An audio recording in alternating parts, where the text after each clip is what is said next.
Woo! What's up, everybody?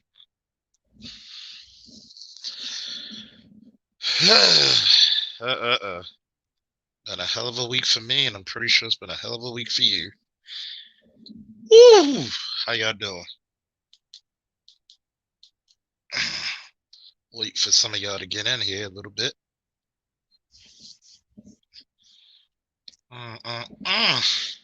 It's been a while, huh? Oh, thanks to you all, you've been putting up some classics. Excuse me. Still a little under the weather. Still fighting it. I'm getting better though. So tell me how are y'all doing this midweek? Excuse me.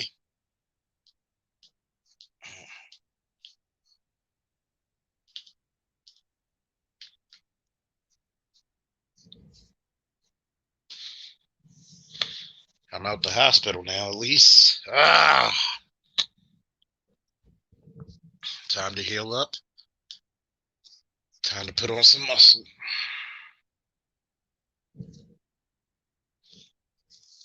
So, Ango Savage. Woo! Woo! Getting stronger.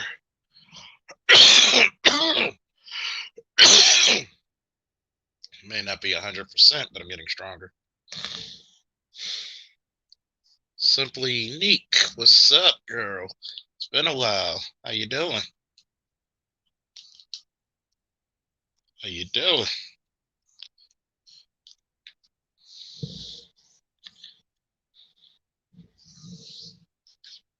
Mm.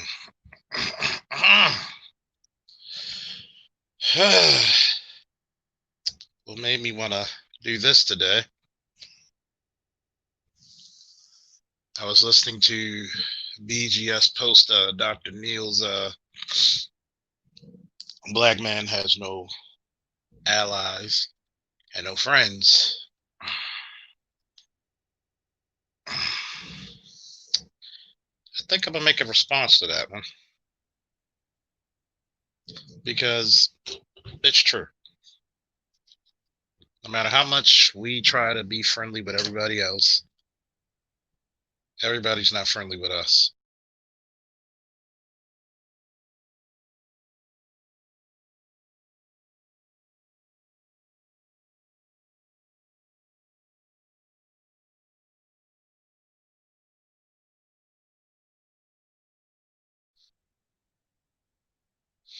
How are you supposed to catch me if I ever keep training? I promise to make time. See, well, you got to train. You got to be the best version that you can be. Ooh, interception. Hmm. For all of you who play Madden 21, yes, my team is a Ravens themed team. The guy just quit because he was completing more passes to my team than his. Anybody who won it? Faulkner, capital F, and the number one. Faulkner won. Let me see if I could tag BGS in the profile.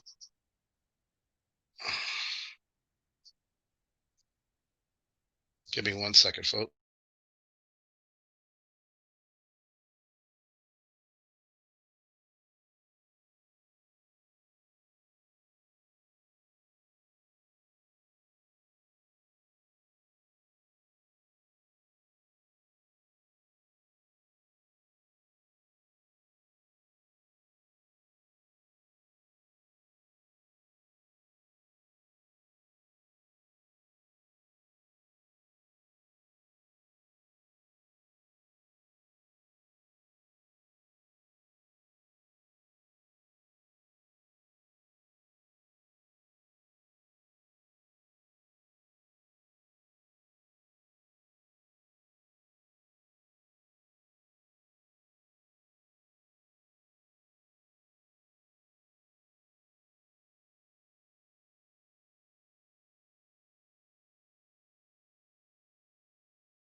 Yeah, I'm back.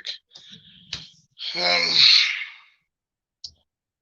let's get into the topic a little bit. Hopefully, you can hear me clearly. I'm speaking a lot better, not coughing as much. But Dr. Ron O'Neill, when BGS posted this video, made me think, what is the quality of life for black men?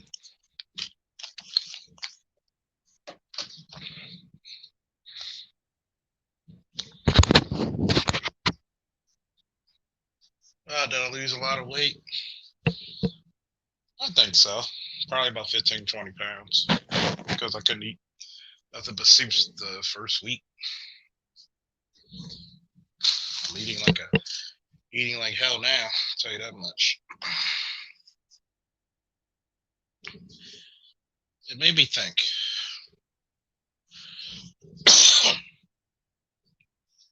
The quality of life for the average black man is pretty poor.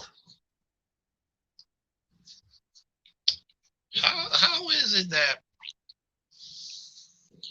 if you compare it to any other man, hell, if you compare it to an immigrant,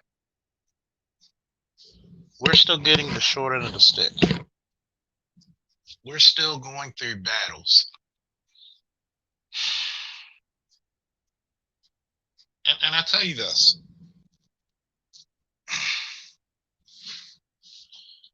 it's such an uphill battle that is disgusting.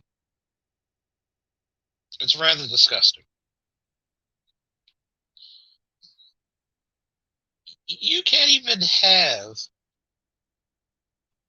your own thought, your own pursuit of happiness, your own agency.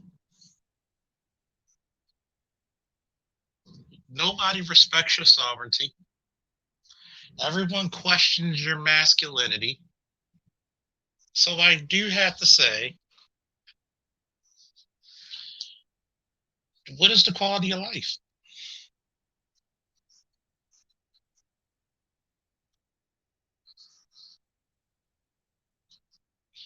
If you go and think about this, especially ladies with sons, Gavin St. Clair, thank you. Ooh, if you think about it, ladies with your sons, are your sons progressing as a whole? Are you feeding what they're starving for when it comes to masculinity and leadership? Men, do you think that you're respected in the community?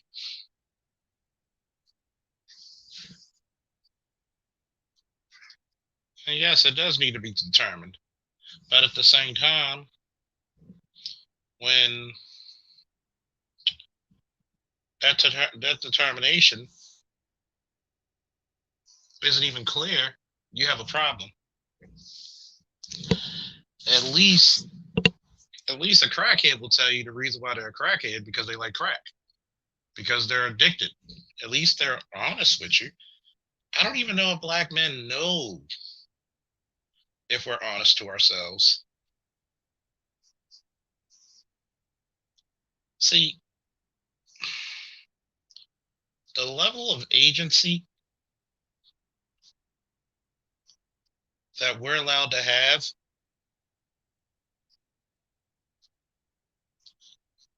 is frightening because it's almost none. You're politically the antithesis of your women. No one is trying to buy your vote. It's almost like you're shamed into, if you don't vote for me, you're not black. By the way, your next president said that, and said that to a black man, by the way. It's almost no clear certainty. It's almost none. What's up to you, Riddler?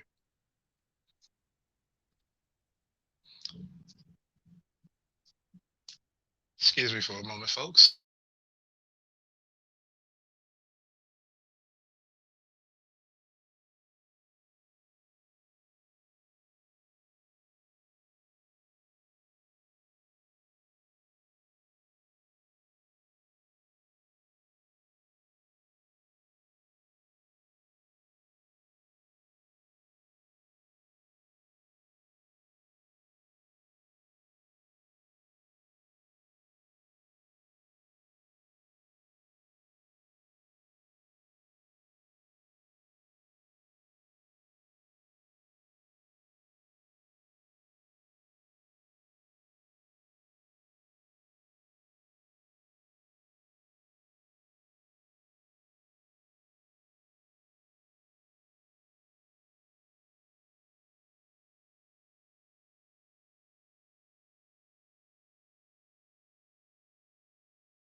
I'm back. Sorry about that. I had to do a hard reset. I look at these things and I say, hey, are we allowed to have agency? Think about it. You're not even supposed to be having your own political interests. You're not supposed to have your own philosophical mind. You're supposed to look good, shut up, and be the pit bull when I need you to be.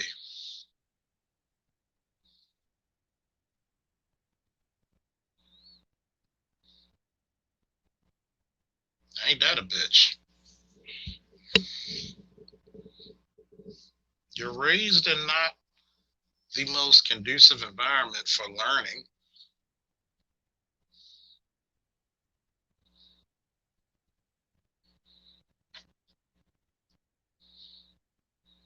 You're not. You're not even. You're not even put on a perspective. Let's really think about this. You're the most jailed. You're the most unemployed. Your women are the most against you. And it's a fundamental thing. Like, what is the quality of life?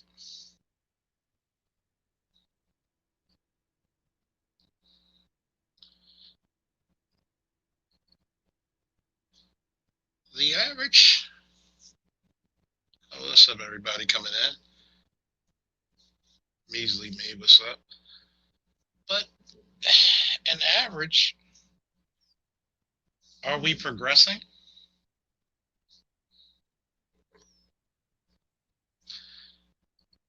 Are we better than what we were before?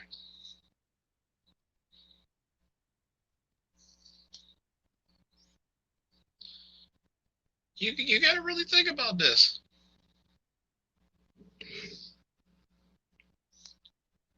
Are we, as a whole, is our image held silent? Think about it. There's a lot of excellent fathers out there in the black community, but still to this day, what's the old stereotype? Niggas ain't shit.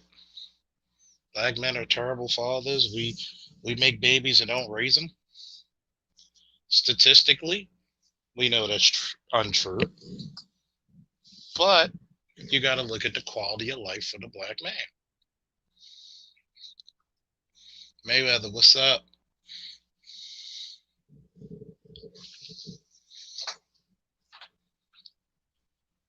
There's some things that really need to be looked at in the macro and the micro.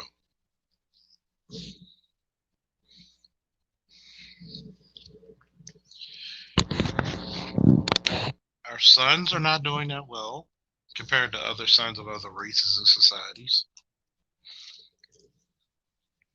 because we don't put a particular interest in them. How many years has it been since I told you the three things the black community doesn't care about?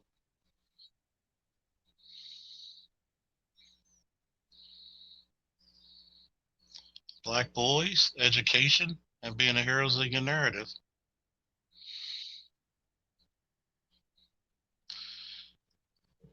I have yet, in the 5 years I've been involved with YouTube, anybody debunked me on it.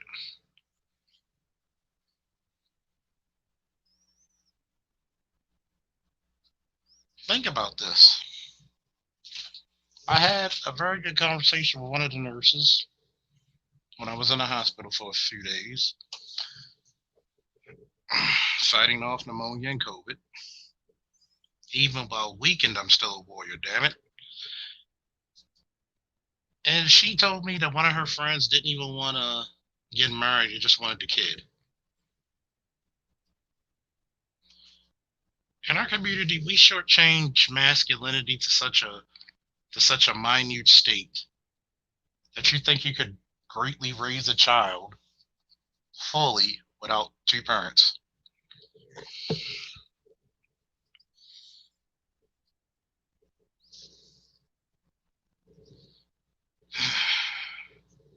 Three quarters does not equal $1, and one parent does not equal a fully realized adult. There's always going to be some type of lacking. Some people may disagree. They're welcome to it. When we open up the panel, you can disagree to what I'm saying. But last time I checked, there's always some mental hangups and emotional hangups, spiritual, and maybe even physical hangups when you don't have both parents there. It's just not healthy. It's not optimal. I don't care who you say. You can check all your Abrahamic religions too, and they'll pretty much back up what I say.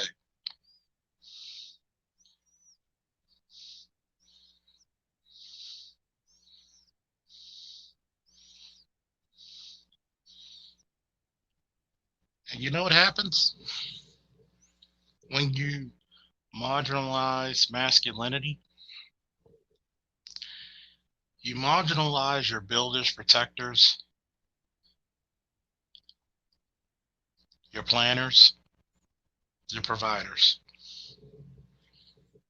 You let your sons know that, hey, you might as well quit while you're ahead. You're not important. See, when Dr. Ronald Neal talks about black male independence,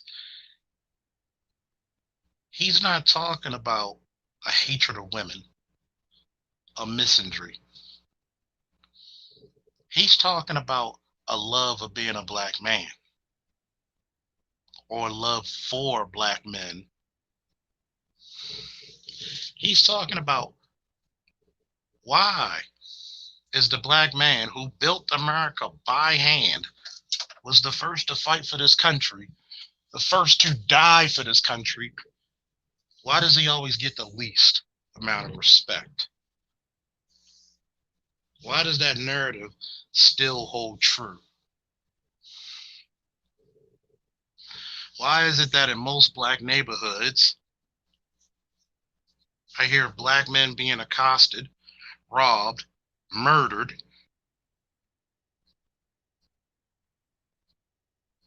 and when black women talk about they're the least protected? No, it isn't. 9 out of 10, you're not even bothered. Does that mean that they never get bothered? No. I don't see too many people just ganging up on a girl, trying to beat the hell out of her just to prove a point in their toughness. Blue Blazer, what's up?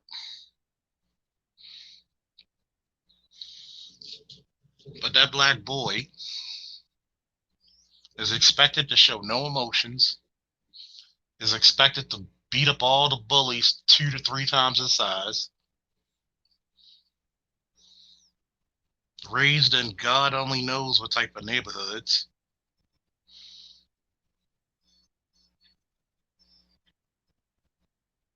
You got to really put that in perspective.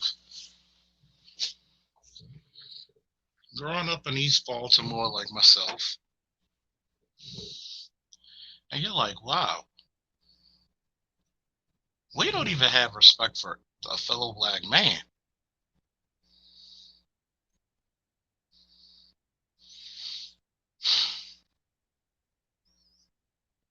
We pretty much champion marginalizing our own lives. We go out of our way to disrespect a fellow black man. Is it because you're raised that way? Do you value the masculinity that's inside you?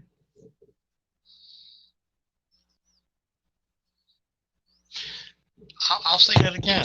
Do you even value, sub Mike? Woo!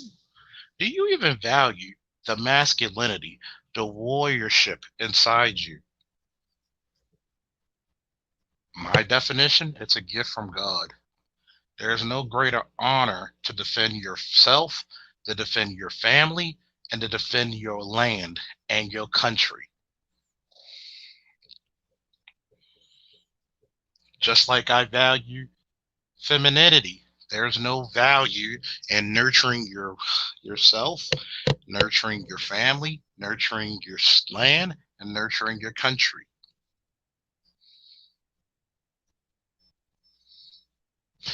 But at the same time, notice how I'm proud to be a man, but I'm also proud to acknowledge feminine and cooperative women. I don't bring a shit show. I could talk about great women on my show, such as Nicole Ali and others. And I'll give Nicole front stage on my show to speak her opinion, which a lot of them are facts. See, but if you notice in the black community, you can only be great if you defecate on black masculinity.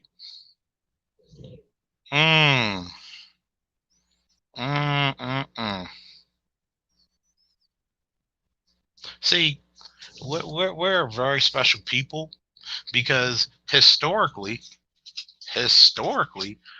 from Kemet and even beyond that, see, we never had a problem of sharing power with our women. We never had a problem getting insight from our women. Okay? All of a sudden, in this modern era, these modern times, a man is supposed to shut up and go into the corner and do what he's told. But yet that same man who conquered the land, who conquered the world, literally conquered the environment, and he was so damn good at it that he made an artificial one so you can live.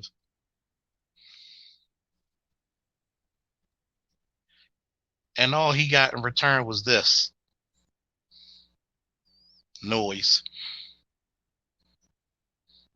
But when I ask feminists, what do you have such against masculine power? All I get is this deflection. Whole bunch of it. You wouldn't even be a feminist if men didn't allow you. Oh, I know that's gonna ruffle some goddamn feathers. You wouldn't even be a feminist. What's up, Mr. Seven? If men didn't allow you. If men said, you know what, even though I built all the skyscrapers, even though I won all the major wars, I defeated all the enemies, I beat up the bad guys, I beat up the criminals, because we love and cherish you so much,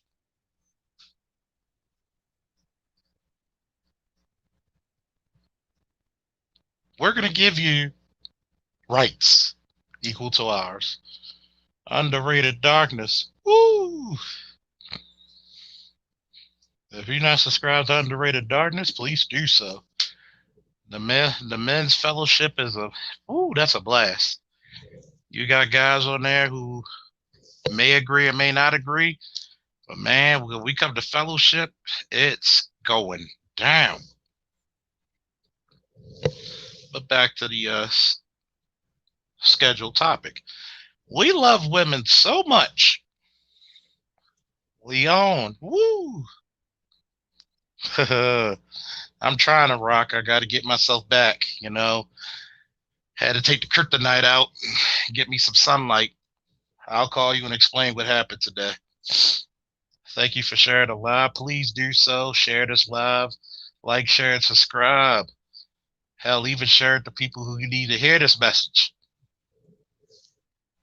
We love women so much that women did not do any of the hard work, did not do any of the taming of the animals in the land, that we gave them rights and power.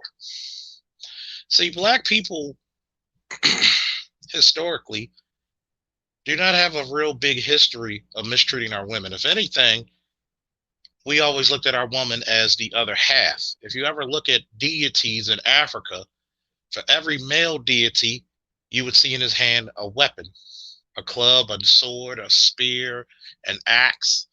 And every female deity, for every male deity, there was an equal and opposite female deity. And she's usually carrying a vase or some type of vessel. If you ever look, the female or the queen of the pharaoh would always sit on his left. That's where his heart was. She would always go off the beat of his heart. She would always protect his heart. What did I say, fellas and ladies? The job of a woman is to protect the man's image and his glory. How the world sees you is through your women. How your woman sees you is how the world will see you.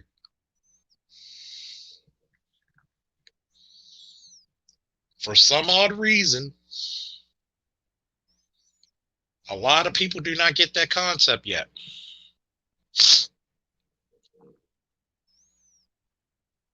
But yet, during this modern time and era where women, black women in particular, getting their education, getting these government jobs, getting all this stuff, this acclaim, they could never return the favor to us. Black men, I know that you fought so hard and the government's against you. They unleash hell upon you. We're gonna uplift you. And see, the craziest part about it, that's a select few black women. And those women, I truly commend. You are not just women, you are ladies, you are the sunlight reflected off the moon. You're so beautiful. But majority of the time, you're looked down upon. I can't submit to a guy who doesn't make $100,000. Y'all remember that one, right? You can't submit to the guy who can protect you. You can't submit to the guy who fronted the money for your college and your business. You can't submit. But once you make it, oh, hands off my money, honey. Is that the quality of life that black men can truly enjoy? Are we truly in Valhalla, heaven, nirvana, wherever you want to call it? See, I'm not afraid to study other religious beliefs because even Buddha said there's many lights that lead to the same path. Is this quality of life something that a black man can enjoy?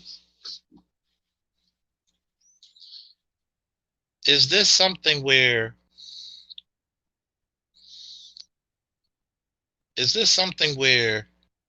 we are treasured, we are gifted, sub dead set?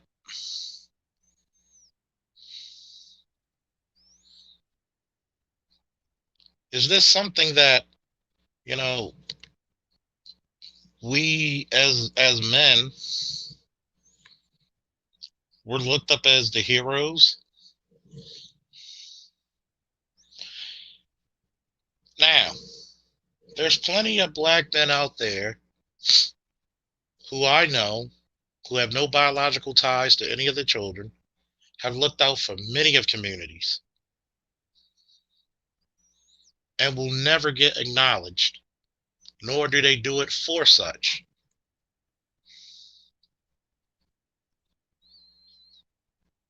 Aqua Dragon, what's up? Miss Tony said, how you want to carry it? See, a lot of us don't understand this concept of truly being a society and a community.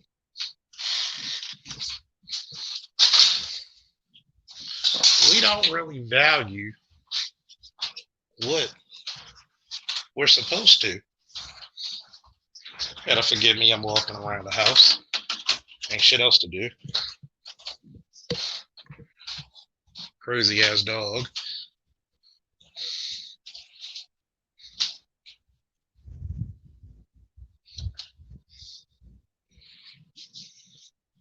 Are we truly putting in the work?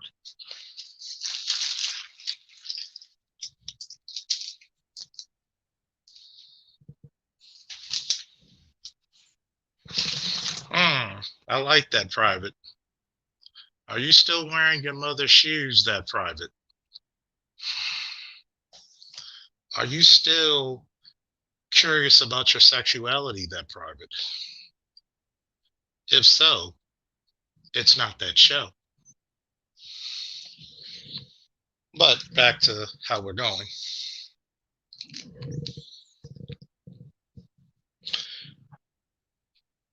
Are we truly living a quality life overall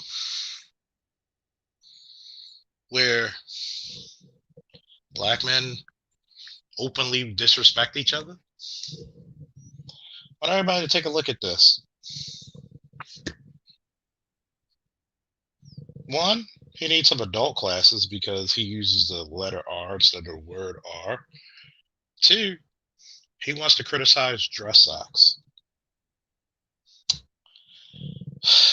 See how lowbrow people can be? Taken away from an important conversation. See, this is one of those poor, misguided, and unfortunate people who mama dropped on their head on purpose.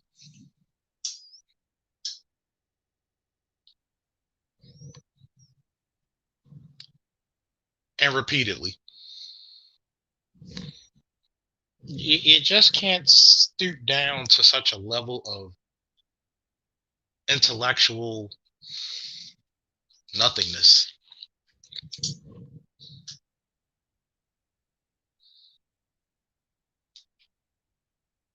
It's always a pleasure, Mr. Seven. Thanks for the support. But we got to investigate a few things. As Dr. Ronald Neal, please support to Ronald Neal. Please subscribe to him if you haven't. Ronald Neal, Dr. Ronald Neal. Well, his channel is Ronald Neal, but proper terms, Dr. Ronald Neal. And he asks, black man has no friends. There's no allies out there. The very few black women that gives us our support A lot of brothers are gonna have to charge that, man.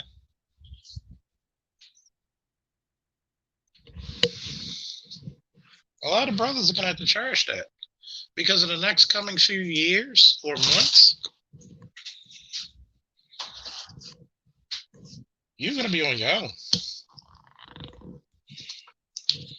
and the system's gonna show you why.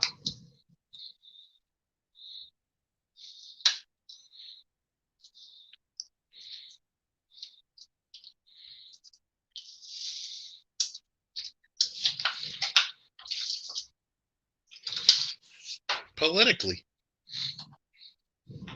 look what happened to Ice Cube. He went to both parties. Got criticized by the women. What are you doing for black women? Aren't you part of the black community? Wow. Wow. You don't even think you're part of the same community.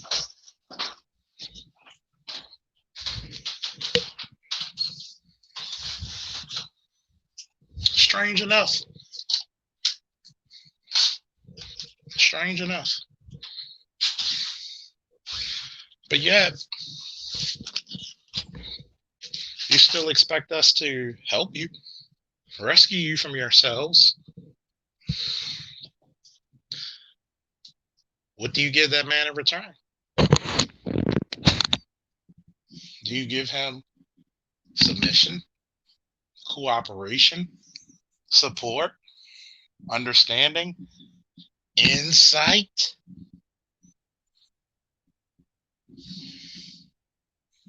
We're really going to have to look into this, man. We really are. Because that quality of life is a very dangerous one.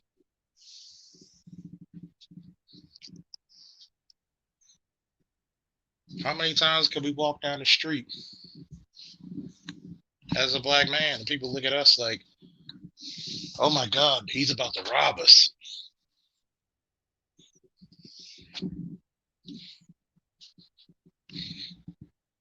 Think of the media. You had 3 teenage young black boys, look like the average black teenage boy in any black community, went inside of a burning building and rescued a few elderly people. Why aren't we promoting our heroes?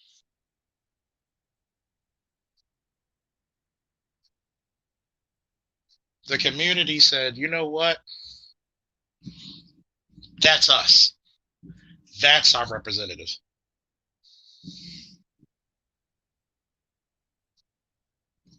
Yeah, young black boys taking care of families.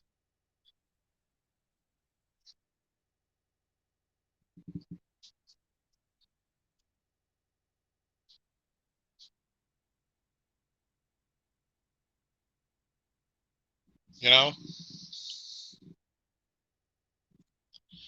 you have young black boys out there with squeegees trying to make some money.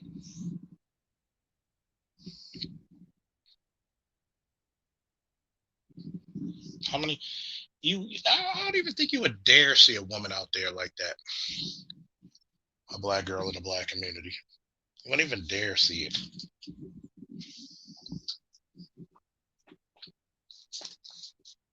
Think about it.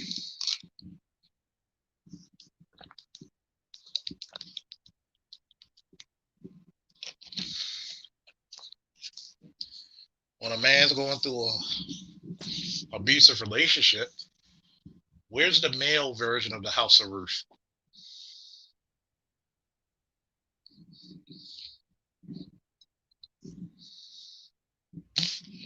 If a black man's not lucky to have lifelong friends like I do,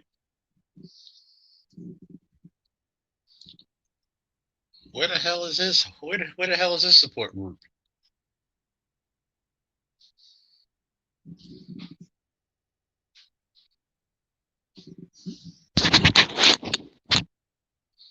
I had a talk long ago with She Who Will Not Be Named. She asked, why can't a lot of these black guys get jobs? Who's hiring them?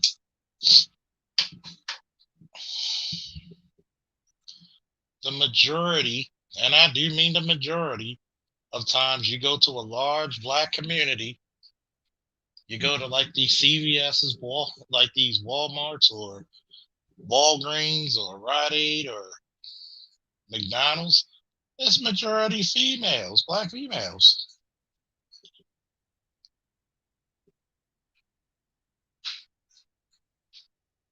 We don't even look out for ourselves.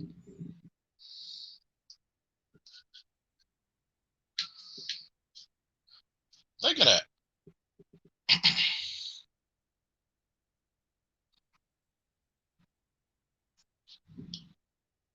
There are no scholarships for us like that. I'll tell you what we do have is a lot of criticizing. There's always someone being critical.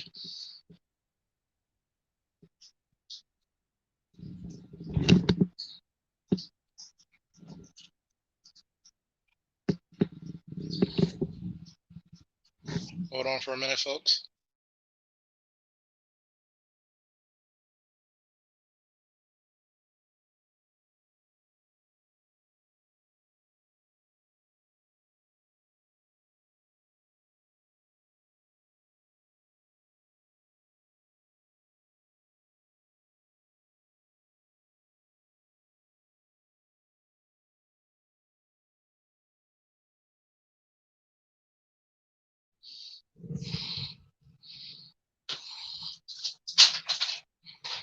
I'm back.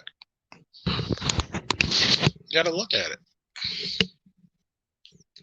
When a lot of these black males are in situations, typically, there happens to be other black men taking them out.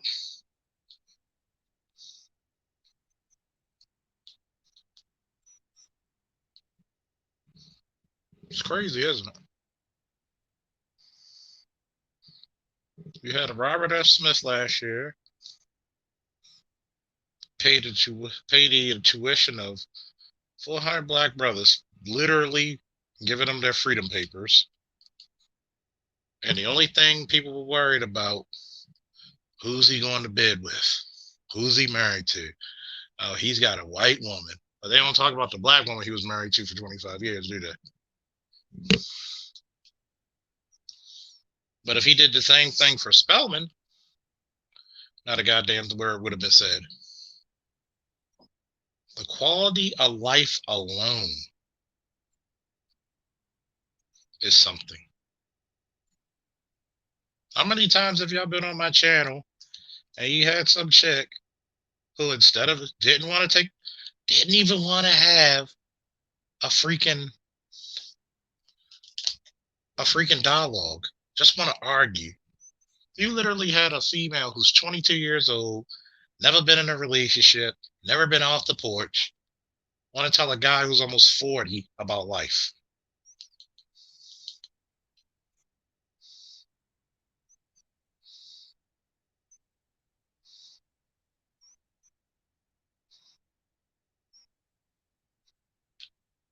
Really.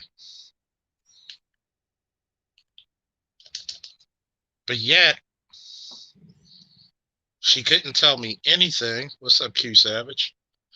She couldn't tell me anything about being a good woman. She couldn't tell me anything about what men will want in a wife. But she could tell me, well, why y'all talking about these women? I listen to these Chrissies and I listen to this. Hell. I'm like, look, what you need to do is sit down and read a book and get a life. And I'm not saying that to be cold. I even saying that to be mean. I'm like, the people you listen to?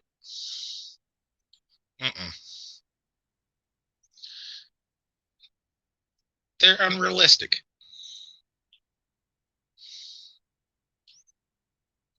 Quite unrealistic.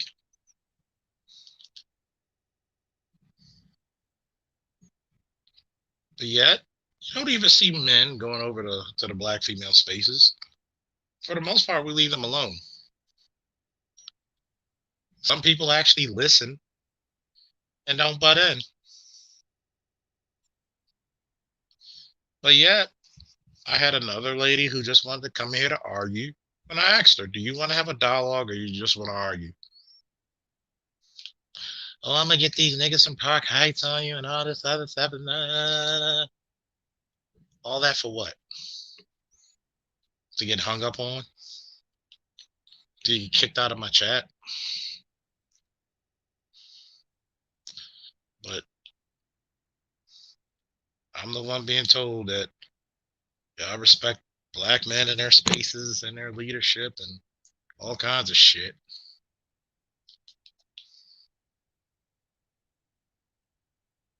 Do we put a premium on our boys' education?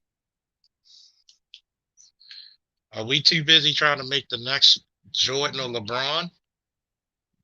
Or are we too busy trying to build the next Charles Drew?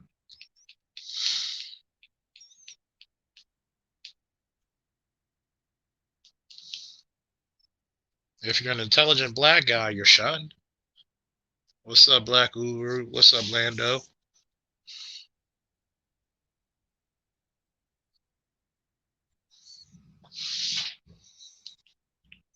Even if you're a single mother, and I say this to all the single mothers listening, and we'll hear it on the playback. The best gift you can give your son and your daughter is the best possible father you can find. There is no reason that you cannot find a comparable father, a capable father, unless you treat your womb like a trash can. Then I understand.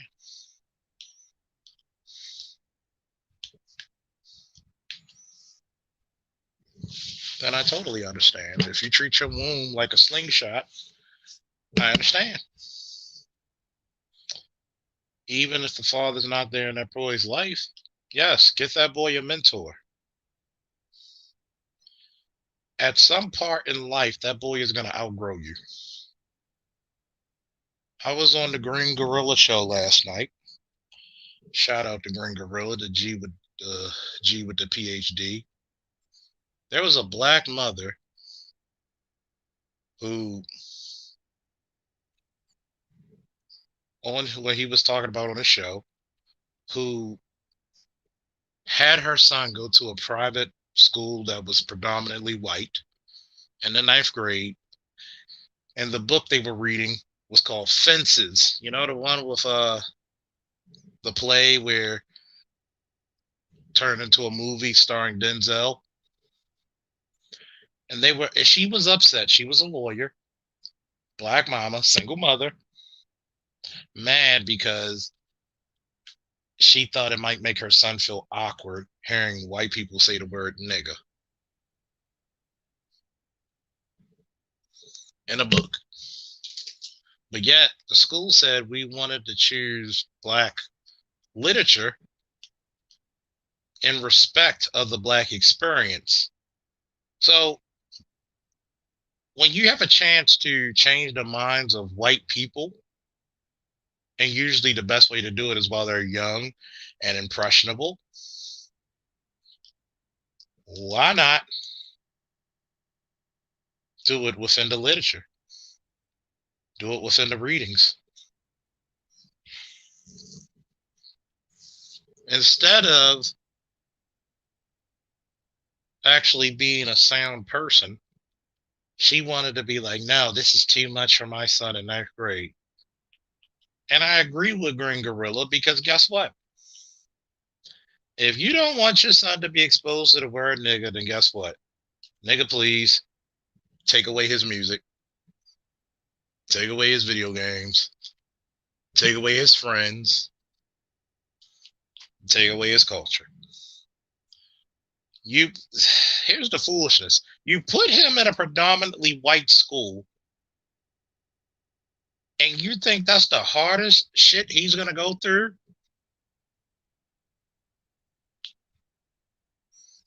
Like, really? Really?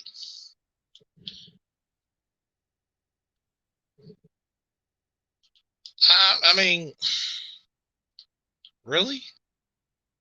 You're putting a leash and neutering your son. And that's the second part of this conversation we're gonna have.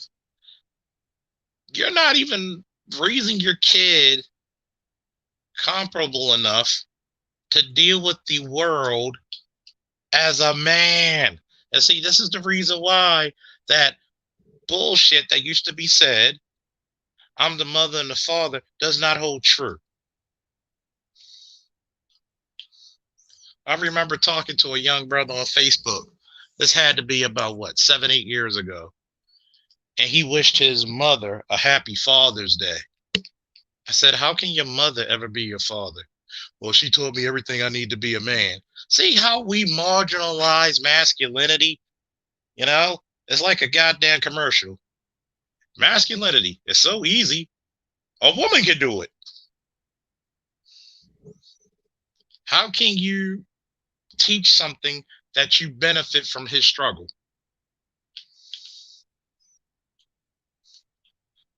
See the sense it doesn't make? Your mother, because she went to the army, your mother, who during the time was never a grunt, even though they allow women in infantry now, there is not a large capacity of women who were going to infantry or special forces. Hell, I don't even know a woman who can even hack it, to be quite honest. There are none. I said it. See me. Oh, that's sexist. No, that's true. And trust me, I have connections still there who will tell you that. They can't hack it. And she wants, and you're telling you, she taught you everything you need to be a man. How? And see, this is what the bullshit that we convince our kids that this is some good shit. We literally convince our boys that all you need is a mother and there you go. You're a man. You cannot be considered a man until other men validates that shit.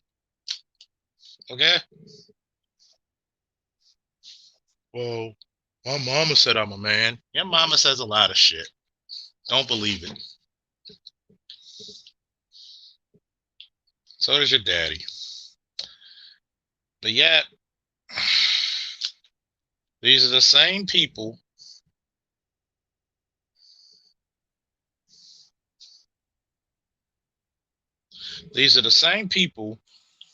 who will convince you that we love black men, but you marginalize our role. It's menial. It's very menial to you.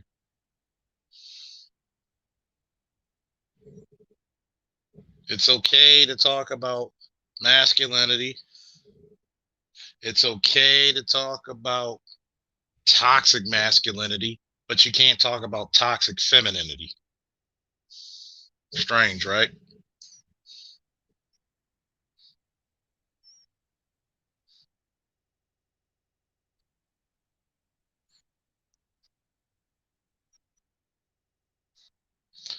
It's so strange to have these very candid conversations to black men and the roles we play within the community, but no one sees that. No one ever sees that there's a lacking.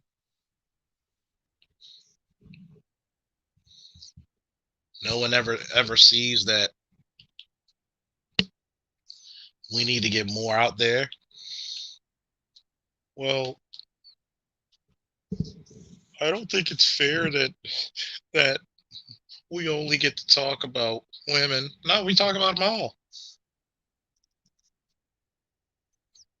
You know why? Because men have to deal with the sorry ass dudes that are coming out. We got to work with them. Somehow we got to get shit done. Somehow, some way.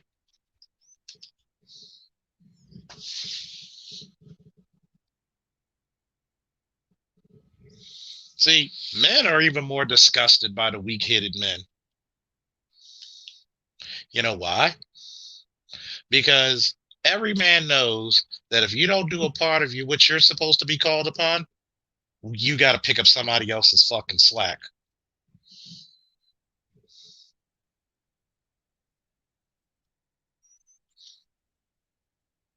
Because everybody knows, as the Godfather say, children can be careless, women can be careless, we can't. For all my married men listening, guess what? If the marriage goes good or bad, guess what they're gonna look at? Yo ass.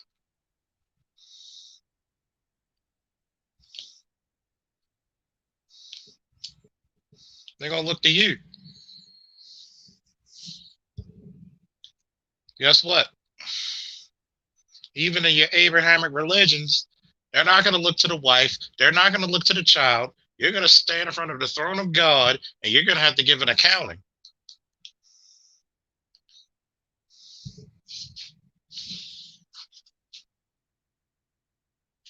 What's up, Tampa Supreme?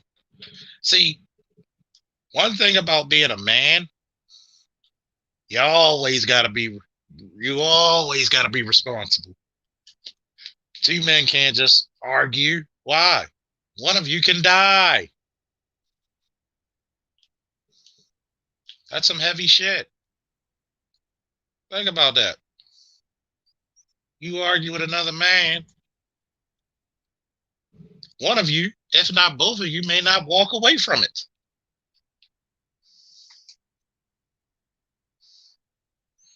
And to answer your point, T. Ridley, you're allowed to be human. You're just allowed to be neutered. That's all.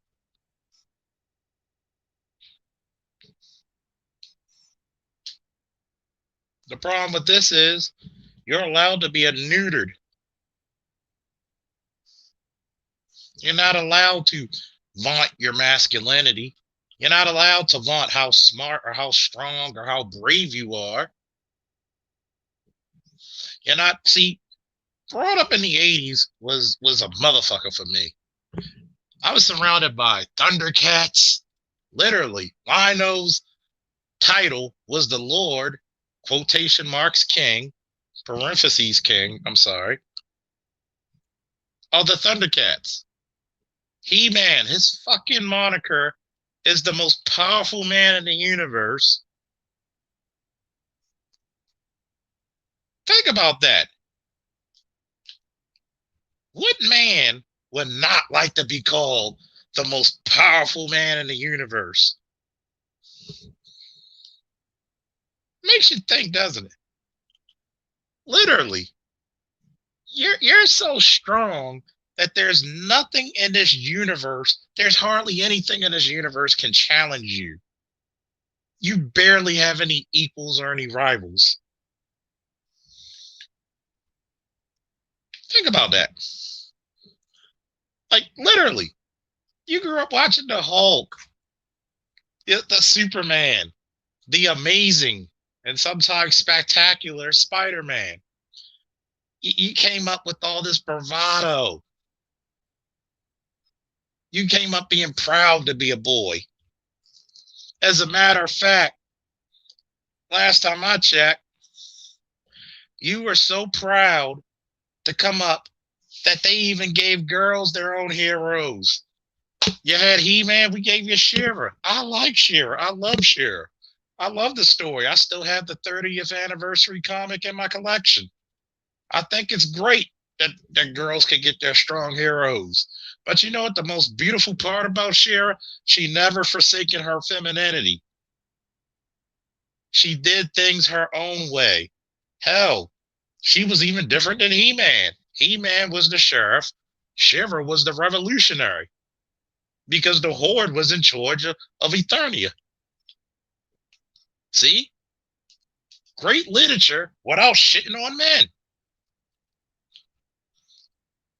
There are many a times in her own story she was shown to be the equal to her twin brother. No problem. But yet, nowadays in 2020, when I look at some of the cartoons, you got the men bumbling, they're stupid, they're cowardly. The girls can do no wrong. They can kick about 5 guys' asses. Think about that.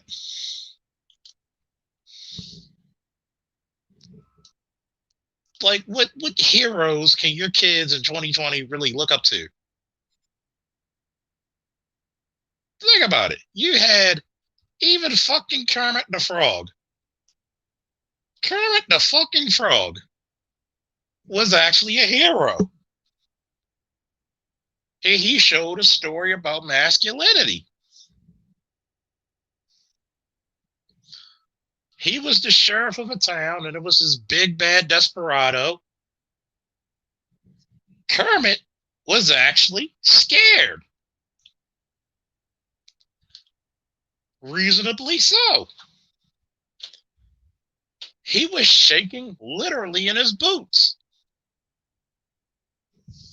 But you know what he did? He literally, even if it cost him his life, he says, I'm going to face this guy. I'm going to face this guy. How many little boys got the message, no matter, it's okay to be afraid, but it's not okay to do nothing? Think about that. Think of how many little kids that probably touched. Boys in particular. And he still found a way to win that battle. I'll give you another example. It was an episode of She-Ra, Princess of Power. Yes, I have the collection, so if you want to say something about it, we can meet out the alley and settle it like men. And this is one of the most fundamental things that came out of that series. She was facing the Horde, and somehow the stone in her sword got cracked. She had to go through trials to get the stone repaired. And the craziest thing about it, she didn't do it because she loved being She-Ra so much. She did it so she can rescue her friend. Even Light Hope told her, no matter what happens, if the sword's repaired or not, I've never been so proud of you. How many kids nowadays need to hear those words?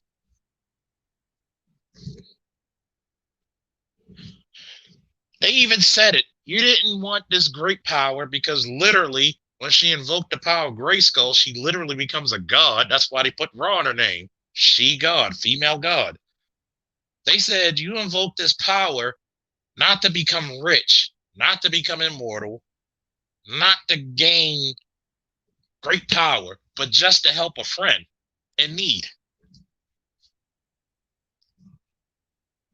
Turn back to 2020. She-Ra now, LBGT AFG community. Really?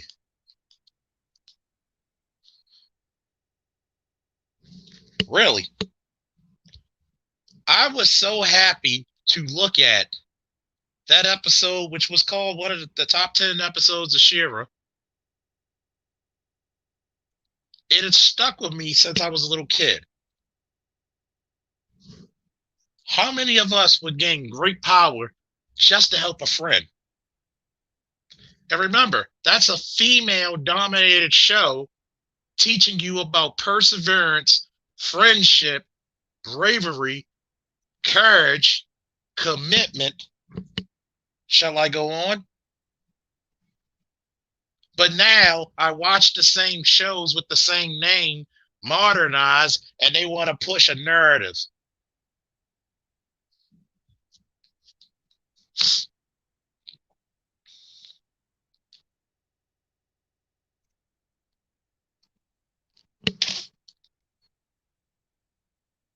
I went on to Netflix 2 years ago. You know what boys are watching? They were hating the masculinity of a Thundercats and a He-Man, but they would put on something called some drag girls or something, where little boys turn into drag queens and gain superpowers. You say it's for adults, but when you dress it up as a cartoon and make them look like, you know, the Ed, Ed, and Eddie, and also Gumball type of animation and drawing, that means you're targeting kids. A lot of parents do not have the age appropriate shit to block it for their kids. I swear to God. But yet, if I want to promote masculinity and its traits and a rite of passage for boys, you know what the fuck would happen to my channel?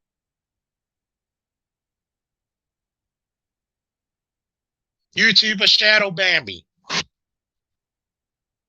If I told you that it's every father's duty to teach that boy to be prepared to take the throne when he dies, I get shadow banned.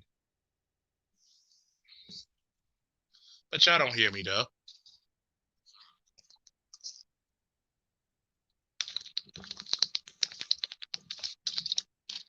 I could give y'all a whole lecture on how cartoons made us the better people.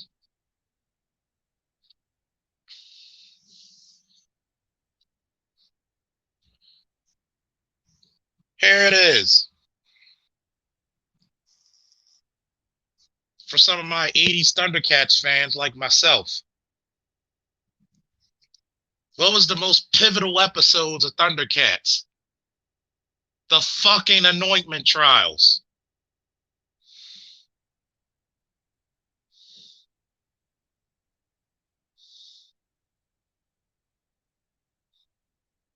Of course I watched Dragon Ball Z.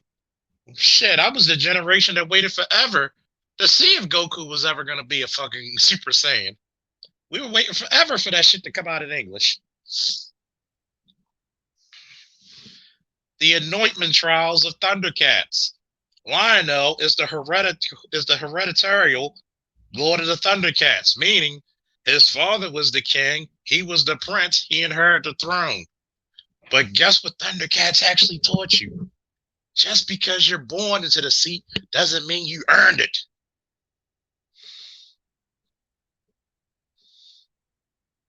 Yep, he had to beat each member of the Thundercats in their specialty. Unarmed, no help. Do you think that's something that young boys may need to look at now? How to use your brain, how to use your strength, how to use your wits, how to use your cunning. Think about it. He had to challenge Panthro, who's strong enough to lift a fucking tank, and a master of all martial arts in a fight. He had to win a race against Cheetara, who can run 100 miles per minute in a morning jog. He had to be more cunning than the Thunder Kittens. He had to be more intelligent than Tigra. Then, after he beat the Thundercats, he had to challenge his greatest foe unarmed, which was Mungra. So that means this motherfucker had to beat some of the baddest motherfuckers on Third Earth. After he beat his friends in their specialty, he had to go challenge his greatest enemy, unarmed, without help, in his territory.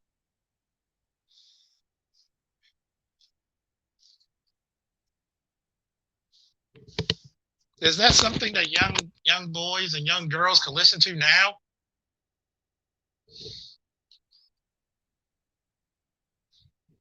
But we want to talk about representation.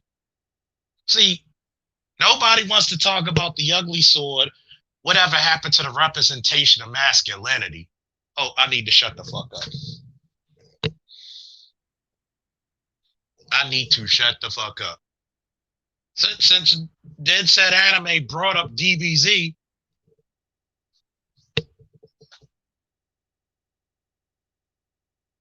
nobody wants to talk about how Goku always had to challenge the best. Here's a little secret. Goku didn't always win.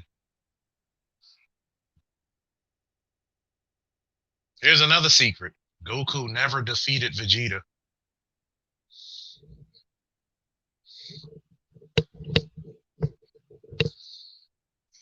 Like, huh? What?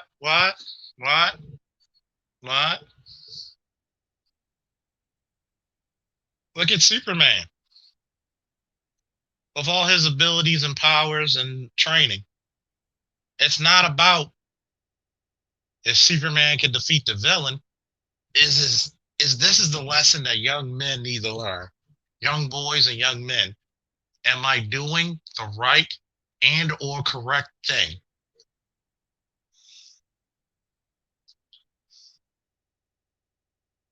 Am I doing what a man needs to do? See, this is the reason why masculinity is in the toilet. We've allowed this equality bullshit to marginalize and also say that, hey, we could do it too.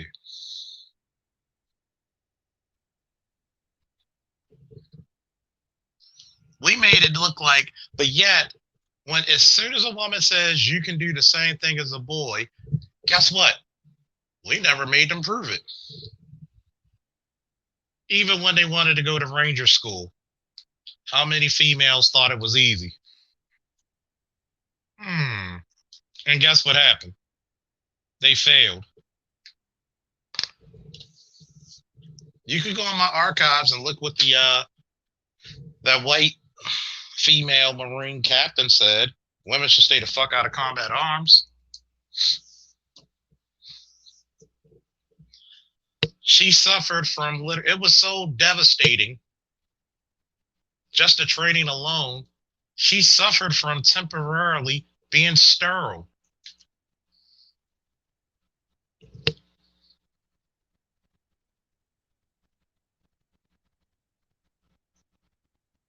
I'm glad you put that up there. Dead Set Anime said another thing is that they were not afraid to ask for help. The cartoons help tempered egos. Thank you. See, one thing about the cartoons, they taught us a lot about masculinity.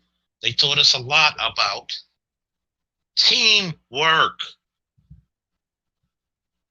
No man is an island among himself. To get the job done, I'd rather have the best 5 minds than the best mind alone.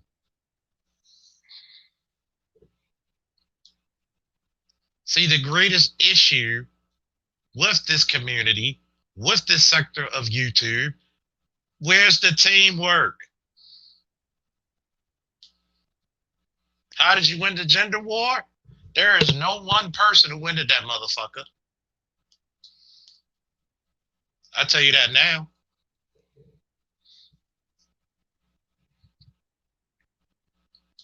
There's a lot of teamwork that went forth, a lot of research, a lot of the heavy hitters.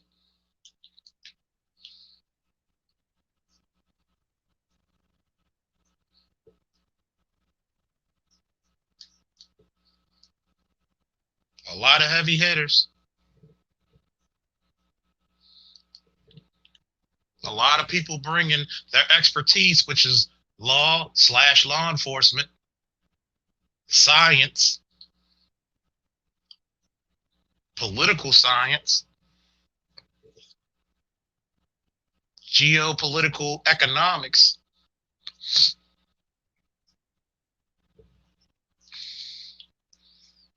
My thought on Steven Universe It's the same thought as I thought on the current Shiva run. It's only there to prove a point. It's only there to prove a narrative. I'm tired of looking at representation when I don't see too many gay people. You don't. The percentage of people who even admit that they're gay is very small. Not all gay people are flamboyant. And I think we need to stop that. Stop that bad narrative of trying to say everybody needs to be accepted. I'm okay with looking at looking at Black Panther and not seeing an Asian motherfucker in the middle of Wakanda. I'm pretty sure when they do Shang-Chi, I'm not going to be represented. Representation matters. Only to you. You don't hear me screaming, why can't I see myself as He-Man? Well, even though he does get darker when he invokes the powers. I mean, for God's sakes, Dwayne McDuffie gave you fucking Icon. I mean, Marvel Comics gave you Blue Marvel, literally some of the most powerful characters in both respective universes. But do we as a people even see that representation? Do we support it? See, it's funny, right? And I'm gonna give you a little correlation before we get back on this masculinity shit.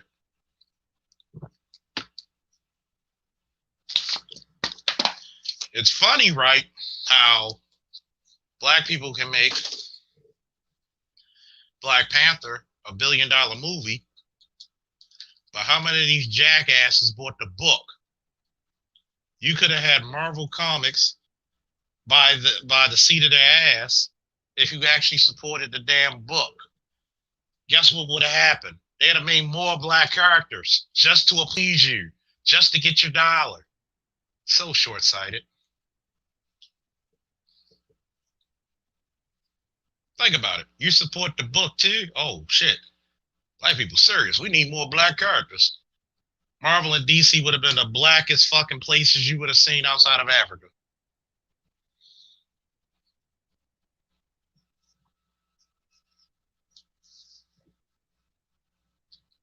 Excuse me.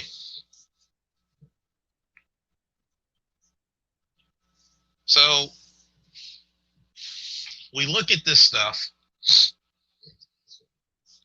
from a fundamental level. And we see things as respecters of not only a lack of education, but also a lack of substance. You have plenty of young men and young women who will talk about the toxicity of masculinity, but doesn't know about the functionality of it. You call it toxic when you don't even know what is it supposed to be. George Duke even said it best. There is no rhyme nor reason.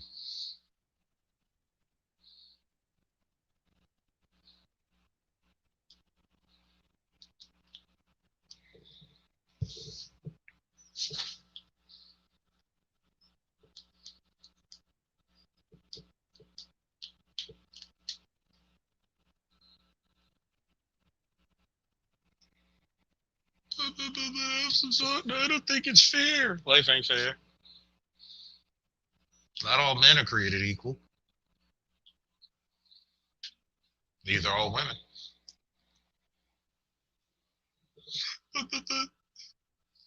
But let's get into that fairness shit, okay? Stop teaching your kids fairness. Stop teaching your kids equality. Because many damn things on earth that we get, we don't get everything we should get, should we? You may not get everything you work for, but you're going to work for everything you get. And fundamentally, a child who understands that philosophy is much better off in life.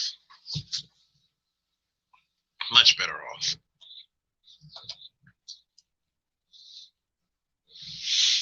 Stop teaching your kids that things ain't fair. If you go to school and get a good education, the women will love you. Even though your mother, just ask your mother.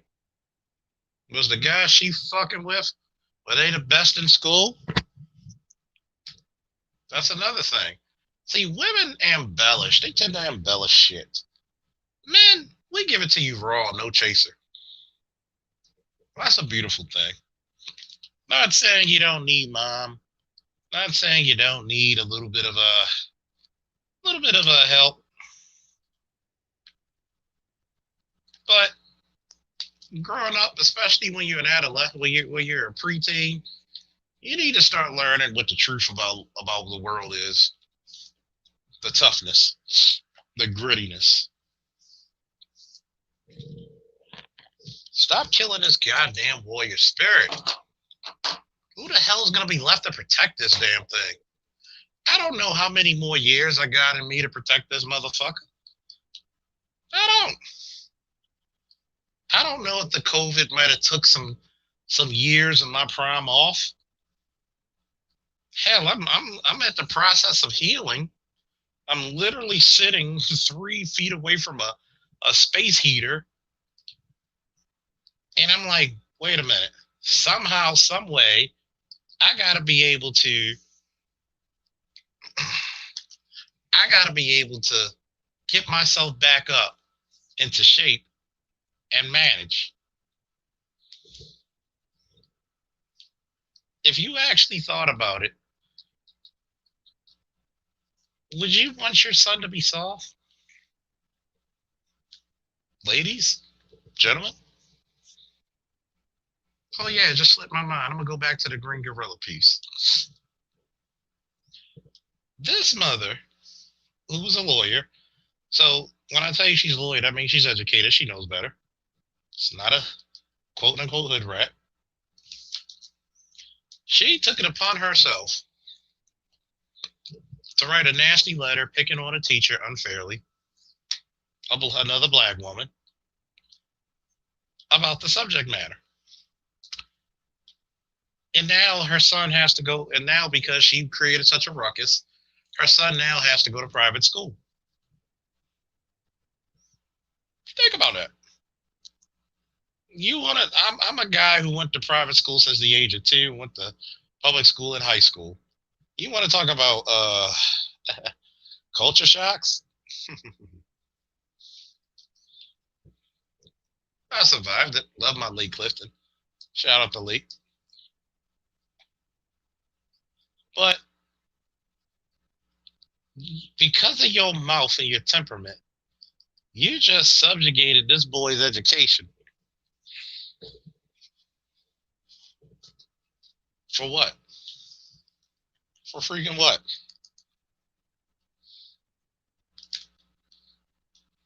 For freaking what?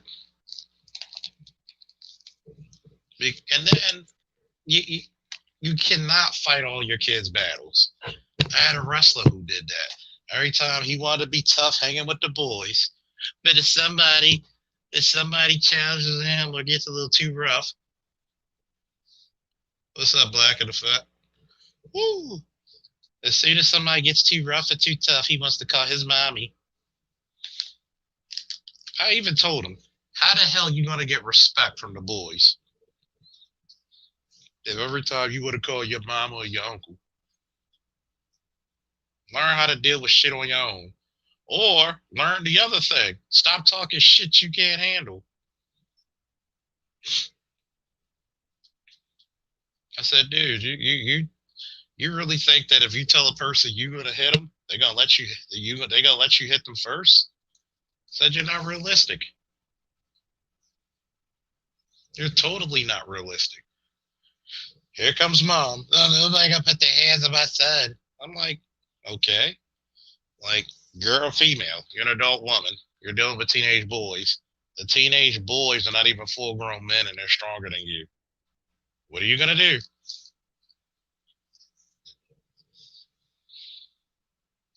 I had to tell that to my own damn mother one time.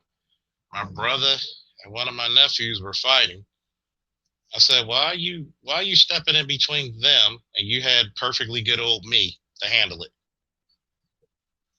Well, I said, Ma, no, not any time ever are you going to be stronger than me as an adult. That's not your role. That could have been dangerous. They hit you, you'd have been in the hospital. But yet, like I told this wrestler, you want to join the military, what are you going to do when they send your ass somewhere like Fort Benning, where you're thousands of miles away and you're there for 2.5, 3 months? Yeah, you might be small, but you need to fight. What, you gonna call your mama? You really think you're gonna get respect calling your mama, or you crying and getting all boisterous?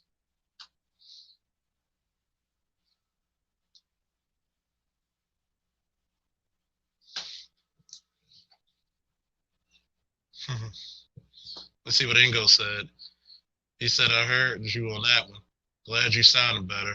Kid's mom should have quit while she was ahead. She should have gotten to school to give the boy another assignment instead of taking the W. He told her L. And you know it's fucked up. The school actually gave him another assignment, but of course she couldn't leave well enough alone. Number one, stop trying to. I cannot stand these parents who make these soft ass kids. Oh my God, we were slaves. No shit. You thought this country was built by itself? Somebody had to do it. Mm-mm-mm. Oh my God. Help us. My son can't take it. He was disturbed when he found out that black people pick cotton.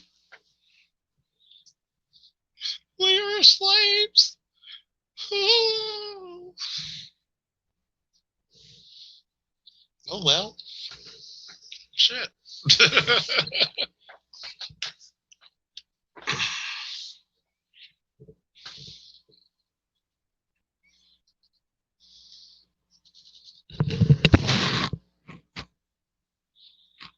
The bullshit.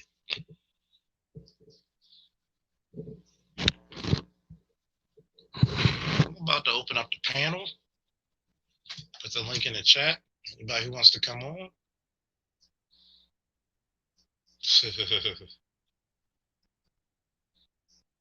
Oh Lord, we moved on up.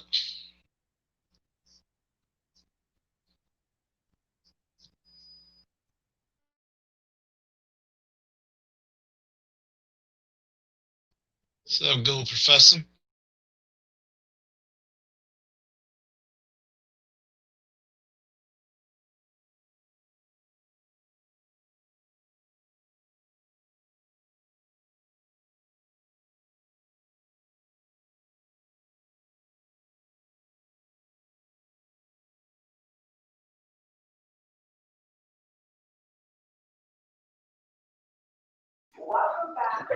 Mama, I made it. Yeah, Lord, we made it. Lordy, Lordy, Lordy. Hey, I once I said it, and then you did the Jeffersons to the east side. That's just funny. But yeah, man, what's up, Dr. Dunbar, our bunker? Go ahead. we out here. We out here. The wave of the Black Manosphere is out here. We making moves. I'm gonna tell you. took some more medicine, so if you hear me coughing for 5-10 minutes, Yeah, it'll go but you away. sound way better than you did last week though. Way better. Yeah, yeah, get that kryptonite out of my ass. That's all. I'm gonna tell you this one: the quality of masculinity in this world is shockingly poor. And like you were saying about the Black Manosphere, we're making waves because we're not secretive about this shit anymore. We're not. Yeah, that's important. That's definitely important. Yeah, man. I mean, I follow all of this shit. I'm in the trenches in the white manosphere too. I'm paying attention to stuff they're talking about over there. That loud ass fucking Harley just pulled up. There we go. Okay, yeah. Um, but yeah, so I'm in the space in the white manosphere too. Obviously, I don't call into their shows and excuse my loud background. Somebody with a chopper just passed by. But I got a chopper in the car. right.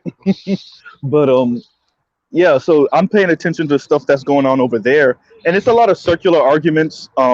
It's really in the black manosphere where we're actually kind of maybe trying to, what's the word? We're trying to actually push the society forward, and Mhm. we have a mix. You do have those stomp down, you know, damn near like gorilla pimping ass dudes who want their wife to like grovel to them, if they even marriage minded, and then there's other dudes kind of more left of that are like, no, I just want somebody that'll cooperate with me, you know. I'm somewhere closer to that end where that's not where my ego and my pride is. My ego and my pride is not on, choking women out, type shit. But Yeah, but go ahead. most men aren't. So go ahead. Yeah, man. Yeah, so the black manosphere. It's wide, and we're having these conversations, and we bumping heads, and I just find it way more productive, especially because we have this Black history that kind of hold us back to a certain extent from like engaging in the worst, human type of ideas of power. I think us being Black and having the histories that we have, even for those of us that are not ADOS, it keeps us from kind of engaging in some of that. What I see a lot of the white dudes do, right? A lot of the white dudes, they're really on some stomp down. Western women aren't shit. I'm going to Asia where they're super submissive, and there once again there are brothers that think like that. But I would argue that there's way more brothers kind of on my end in the Black manosphere than there are white men on my end in the white manosphere. And I just love being in this space with brothers, and we also talk about other shit too. We're not only talking about women, we talk about everything. Hmm. And you got to realize this, man, is that I know I'm gonna get some heat for this. None of those women are going to push the race forward. Okay. See, the one thing I always say, even with black women, at least you're getting fucked on the front end. You know what I'm saying? That A is lot too of true. I those, know where you're going. Keep going. Keep going. a lot of those women in Asian, white, Hispanic, look what's happening. They're fucking their husbands on the back end and getting everything out of it. And I've said this to every black man. I don't interracially date, but if you do, you do. I will say this to you. You're supposed to be the one to go on your journey to find a woman. The woman's job is to make sure she's ready to be a wife. But That's what you're saying is, and this is one of my gripes with the Black community too, because brothers and sisters on this one, this swirler thing as an excuse, like, all right, I'll just go swirl. Yeah, Black men maybe have a better outcome when it comes to dating or having sex or even getting married with swirling. But once again, we see that Black women's marriage rate, they stay married to white men when they do get married. Now we know that's about money and power. We understand that, yeah, but because they can't do any better. exactly where you going, where you going when you meet Brad, right? Even if he is abusive, you ain't going nowhere. um Mhm. so th- that's one of the biggest gripes I have, is this idea that I'll just go swirl. And like you, I don't advocate interracially dating either. I don't. But if that's what you have to tell yourself, to go to sleep at night is, what, I don't need no black women. I'll just go find me a Latina. All right, I'm telling you, I'm in South Florida. You sure you want to go over there? Hmm. Are you sure? And Because the especially Latinos don't play no games. you're gonna lose. I mean, deep down inside, what's gonna happen is that a lot of these chicks are gonna lose, and because they have too much bravado, what happens is that they won't realize that they're losing out on a good thing while it lasts, and it's gonna be too late. Well, that's not true. Hey, I don't make the rules, sweetie. If you had the opportunity to be the best possible wife, do that. Well, a lot of these men don't need to. I said, look, sweetie, what is it going to do for you in the long run when it comes to getting a husband? Yep. Are you gonna benefit? Yeah. Nah. It, Go ahead. no, I was gonna say, actually, speaking of what you're speaking to, and I think, what are we on? What's today? Wednesday? I think either Monday or last week Friday, we were both on Roger Report's show, and you said something, and me and you had this conversation on your show before, on your live, which is, you're not going to be able to strong way your man out of what's going on. You're not going to be able to rugged individual your way what's going on. The difference in our approach is, I said there's things we can do to avoid the iceberg, and you was like, "No, hit that motherfucker." Hit it. Sometimes, That's the sometimes, only difference. Go ahead, go ahead. sometimes you gotta hit that motherfucker dead on just to let a motherfucker know you're there. Hmm. And No, I get it. I definitely and, get it. and it's like, am I a person of peace? Even though yes, I am the god of war. The only reason I prepare for war is for peace. Mm, And if I gotta fight a motherfucker, I'm one of those people who says, look, I will go get my broadsword in my right hand and my katana in my left, and I'm on my black horse taking heads off like the Highlander. hmm. But Hmm. let that war come in my time so my children and his children can live in peace. See, that's the responsibility of men, is that I'm going to avoid shit at all costs, but if it has to go down, I'm going to bring hell and brimstone with me. And the stuff that I see in the manosphere, like, I want to jump on a what? No, no, no, no, no. I do women and children the same way, and men. Mm. I have a conversation. Even when I had a kid who allegedly in a group home had crack cocaine in him. So we Hmm. sat down at a table, took my glasses off. I didn't say shit to him for about 3 minutes and just stared at him. And he was sweating bullets. I mean, them motherfuckers were like 50 calibers. And I said, so give me one reason why I shouldn't haul your ass off to jail right now. And he started stuttering. Mm. You know what that meant? He was in fear. He Hmm. wasn't trying to play tough. And trust me, I got all kinds of ways to break a motherfucker. He knew that he fucked up. He understood the repercussions. And I said, you know what? I'm going to take this. I'm going to give you your life back. And I'm going to tell you one damn thing. I want to check on you. I got your address. Let me get a call. Let me even think. If I see your light-skinned ass out here again trying to sell drugs, I'm going to charge you with every goddamn thing I can charge you with. And yes, guess what? I can still charge you with this shit up to a Mm. year and a day. Up to a year and a day. Mm. Yeah, Never heard from him since. yeah. See, the problem with the black man, these are your repercussions and your punishment for your women. Hmm. I don't have to speak to you. You don't have to hit anybody. You just excuse yourself from the room and walk the fuck out the door. That Well, will that's do what. more. No, go Ahead. finish. No, go ahead, Charles. Because my thing is probably gonna take longer than yours. Go ahead. That will actually do Mhm. more damage than anything that you could do in any violence. Hey, what's up, Beasley? I Hey, was what's gonna say, what's going on, Beasley? going on? Art Bunker just kind of spoke to that. He was like, "I'm gonna ramble, Officer Charles. It's toxic masculinity until the lights go out and protection is needed. Even feminists folded when the threat of of World War III was near." And he's right about that. Actually, is it Bill Burr? I think Bill Burr has a bit about that in one of his stand-ups. When the Titanic's sinking, and you need to get on one of those rafts, you're not, I am woman, hear me roar anymore. Of course not. Yeah, adversity.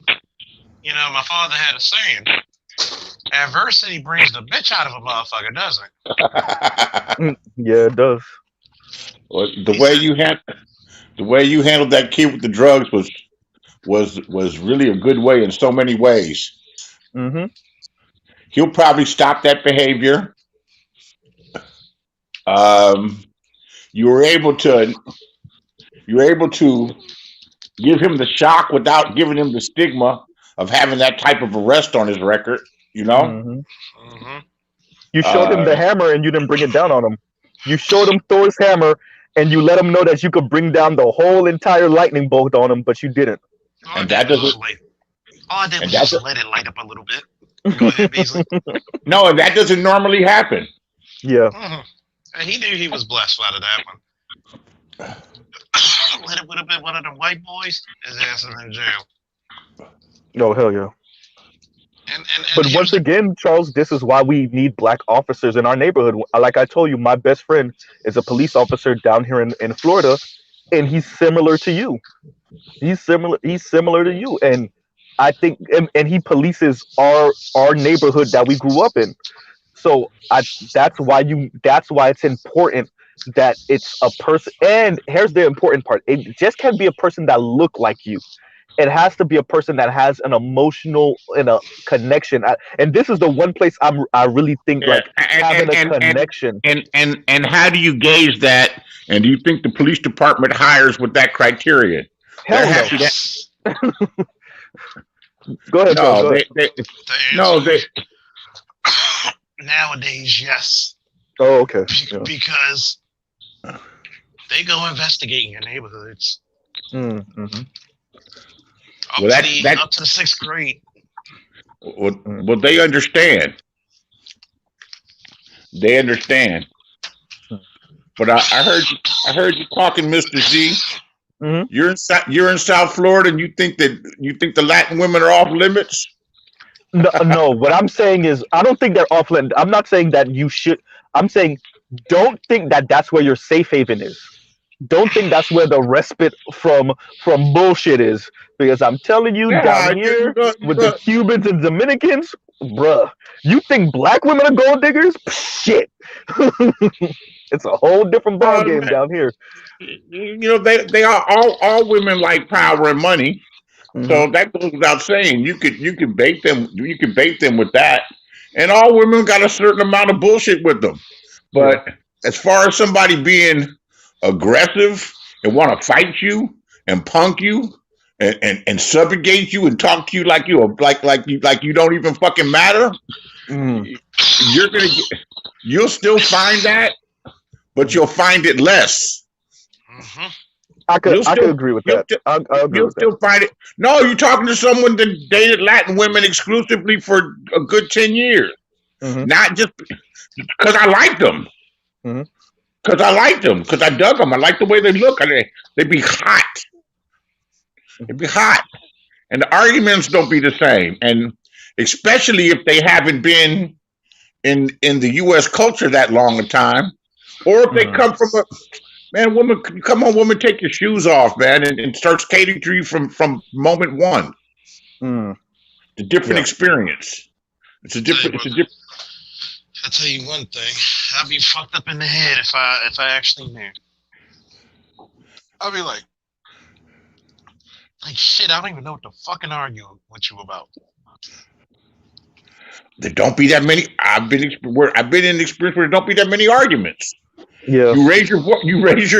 You get angry about something, and you raise your voice a bit. Oh, baby, I'm sorry. I'm sorry. I love you.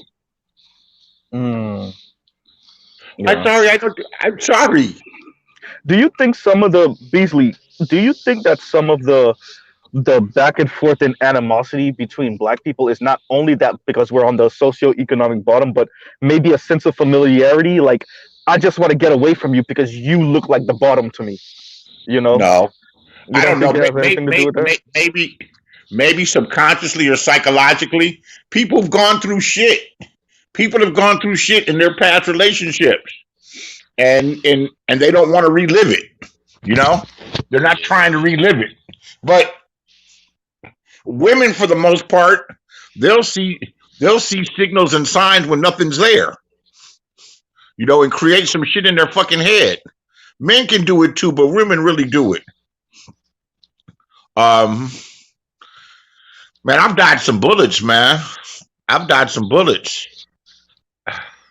I just thought about how aggravating my life could have been if some of those chicks that I was crazy about at the time, sisters that I had kids with them, and the way that they're and the path that they took that their lives took, shit, and to have them in custody of a child, that should have bring you to your knees.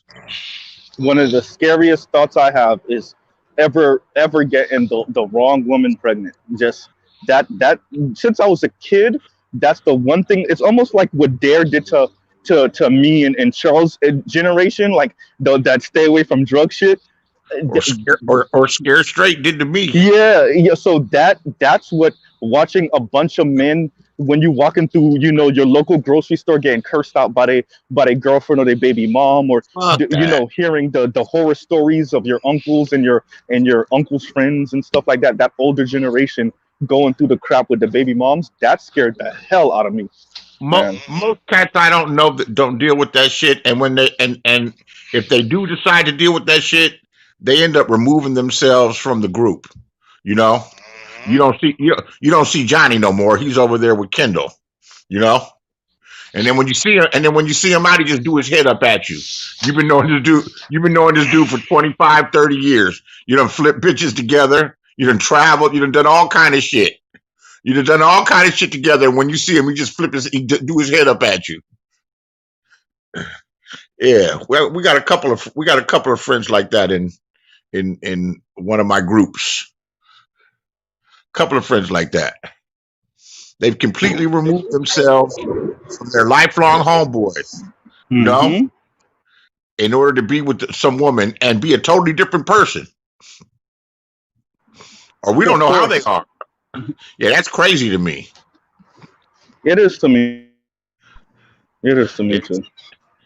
some cats will do that. Some cats will do that. But Like I would never do that to my wife. Nigga, please. it ain't doing it. Yeah, you know, it's about having some balance in your fucking life. Yeah, You that's know, true. familiarity breeds contempt and shit. You want to be around her all the goddamn time and not let her have an outlet and some friends and some other things to do? That's my requirement. Bitch must have some That's a friends. requirement, right? That's a requirement. Like you don't want to be around me all the time. No, I don't. We'll get kidnapped. Shit. Go get kidnapped.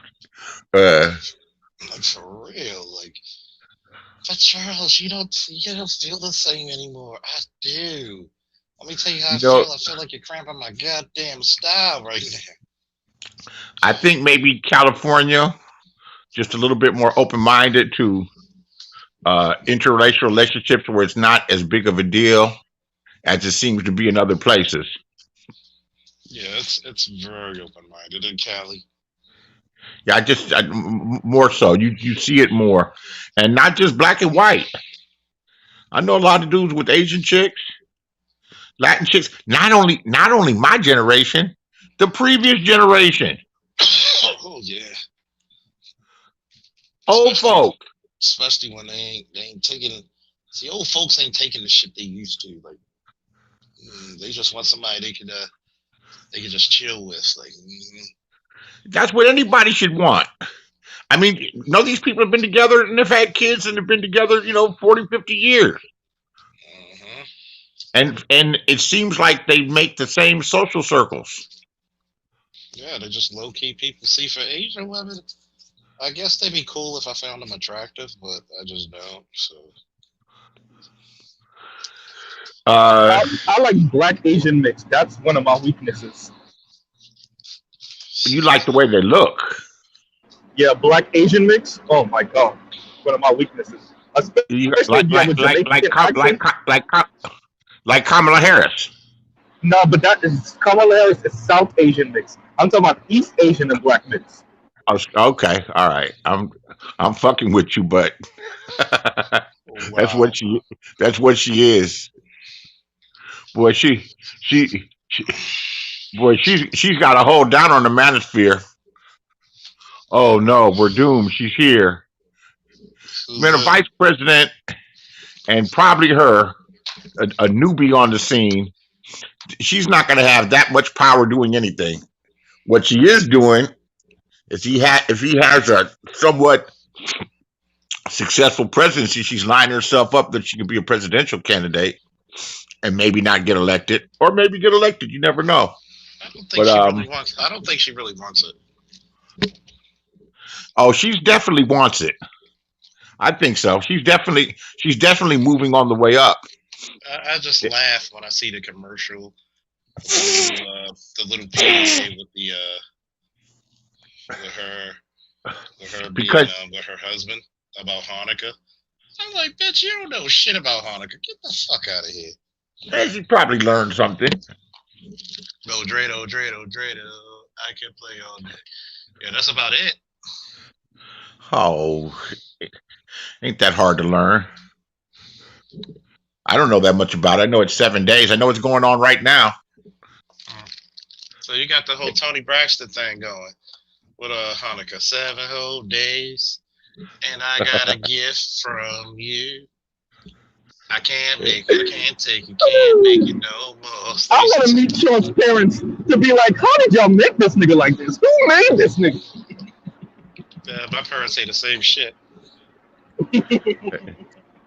There's some things that I say are so ignorant that even my cat and dog turn around and look at me. As a matter of fact, my cat just did. Did you go to private school, Charles? Oh yeah, Okay, yeah, that helps. He's around Jewish kids. not black. I've known some Jewish people, man. I was like, it's kind of funny we could go to them and be like, "Shalom, my nigga," just yeah. But it's very interesting. Like, we got to go through the struggle, and I'm a man. Shit. I was like, well, I got to go, for this bar mitzvah, and I got to go through all this shit to become a man. I was like, shit, you're not a man in the black community till you handle somebody else's kids, get a job, get cussed out at your job, cuss your wife out, she cuss you out. Shit, then you're a man. But it's a running gag. Yeah, that's a rough road, or shit. If you want to get into the sick shit, if you want to get into pathology until you got a body or until you serve a bid, fuck Yeah. that. Well, Fuck then I'm not that. trying to ever be a man. Then, if that's the case, Yeah, give me my cartoons. Damn shit. I'm so glad that not only inside the house but outside the house that I was being taught that's not the way to go. That's the dumb way to go. Because there's a whole there's groups now that grow up thinking the opposite. of course, Oh my of God. course. Like who really wants that shit? Like, In Northern California, these cats I used to come up and visit. They go, yeah, man, what's going on, man? I say, hey, what's going on with you, man? Seen you in a while. You good? Oh yeah, man. Just got out the pen. Man. Yeah, this, that, and the other. Like it's a rite of passage. I'm like, no shit. I mean, once again, 34% of black men are convicted felons. So, I mean, for some of us, I guess it is. you know what? Unfortunately. Anywhere else on the planet, that shit would be like a war crime. It is a war crime. That is a and remember that's mainly between the ages of 18 to 39, which means that we got to be honest about what that really means. Which means Your that white prime, society's your like, prime years. yeah, but so it's your prime years exactly. So what that really is, hey, we ain't gonna compete with you the second you walk out of high school if you even graduated. The second you walk out of high school, nigga, we got something for you with these cuffs. Even before that, man, you got Yeah. teenagers committing major crimes these days Mhm. and getting tried as an adult. And shit, part of it is unfair Mhm. because the male brain doesn't even fully develop until you're So 25. Think of 25. Yep. all the 27, Yep. dumb 27. just you're 27. Think of all the dumb shit you did. Think of all the dumb shit you did, and you look back before 25, 27, and you're like, damn, what the fuck was I thinking? And you're I like, can't even tell you how many. right, you're right, right. Oh, I get it. I wasn't thinking. I didn't even have the ability to fully process a thought. Mhm. And then here's the crazy part. Even though I hate to hear the saying about, well, women are more mature. No, you're just less complex. Like, Mm. here it is. I said, here's the problem. I'll give them that. I'll give them that. That women generally are more, are tad more, a couple of years advanced on the average male. I'll give Mhm. them that. Well, that's because it takes less for them to be mature. I mean, if you're the more complex organism, yeah, it's going to take you longer to develop. Think about it. You're not looking at the woman's never forced to say, you better go get a job so you can put that man Right. up in Not your right. house. Right. Right. So Less you're the Yeah. less just like expectation. yeah, like, and then you got to realize, like, I look at a lot of these black mothers who are single. I'm like, how the fuck do you allow your child to be put in the wilderness like this? Well, if you're a black mom and you were allowed to move about the society a certain way, you don't really understand that especially if you have a son, you may not understand that your son's upbringing is going to be completely different because the world isn't going to give him a certain amount of leeway the way it did you. And there's actually a black woman Yeah. that actually wrote an article about that, the way the society treated her son versus her daughter, and she was like, the society was way more harsh with her son than it was with her daughter, and it was when she saw that she understood. Oh man, I might be thinking about black manhood and black womanhood the wrong way, but it's only then do black, and it's only if you're paying attention as a mom do you understand. Oh man, maybe I got this shit backwards. You know. I think a lot of women have an idea about how about the disparity, about how women and men are treated different from looking at her brothers, looking at her uncles, you know, looking at her dad, and that's if she's able to think and process shit, you know. That's where I was going. Yeah, that's if Yeah, she's paying attention. But guess yeah. what? A lot of them know this, but still take advantage of it. Yeah, yeah, yeah. That And the Amy Cooper effect. yeah, like that your brothers have been persecuted by the cops, Mhm. and you know that you holding half a brick in your fucking purse. You know what I mean? Get the fuck out of here. Well, that's why I always hate it when women would tell me we go through the same struggles. Get the fuck out of my face. You know? Like, I had to. One of my sister's friends said that shit. I had to put her out of my house. Fuck out of my house with that shit. They did You not know, go through the same. They did not go through the same struggle. Not even. not even close. Not even Mm-mm. close. And they be like, well, you telling me black men have it so easy. That's why when No. that 22-year-old was up here, I said, I can still smell the infant milk off your breath. Hysterical. Ain't nothing easy about it. You know, even if you're avoid peer pressure and you walk the straight line, Hmm.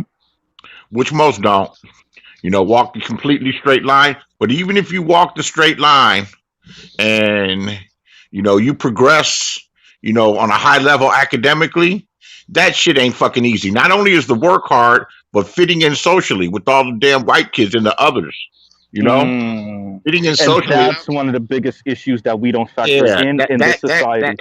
Yeah, that shit is lonelier and harder than what you think, and you've Yeah, probably got conflicts there dealing with them and their bullshit.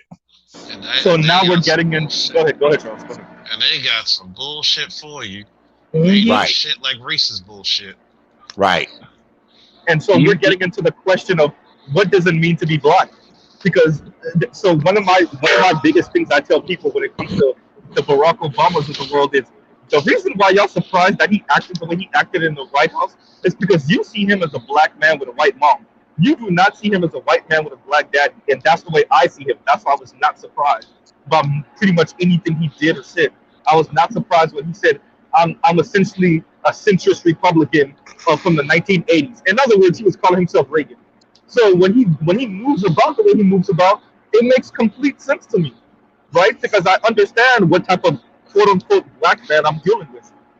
I he think figured he figured this shit out when he was young. He said, "Okay, I'm perceived as black. exactly. I'm perceived as black. That's what it is. But I've been nurtured and schooled by my white grandmother, my white grandfather, and my white mother, and I'm just as white. I'm just as white as I am black, and I'm just gonna play this fucking game. And Mm-hmm. Beasley, what? can I correct you on one thing, Beasley? Not just Go, white, but white racist. His grandparents weren't just white; they were white racist yeah, grandparents. well, They're his own words.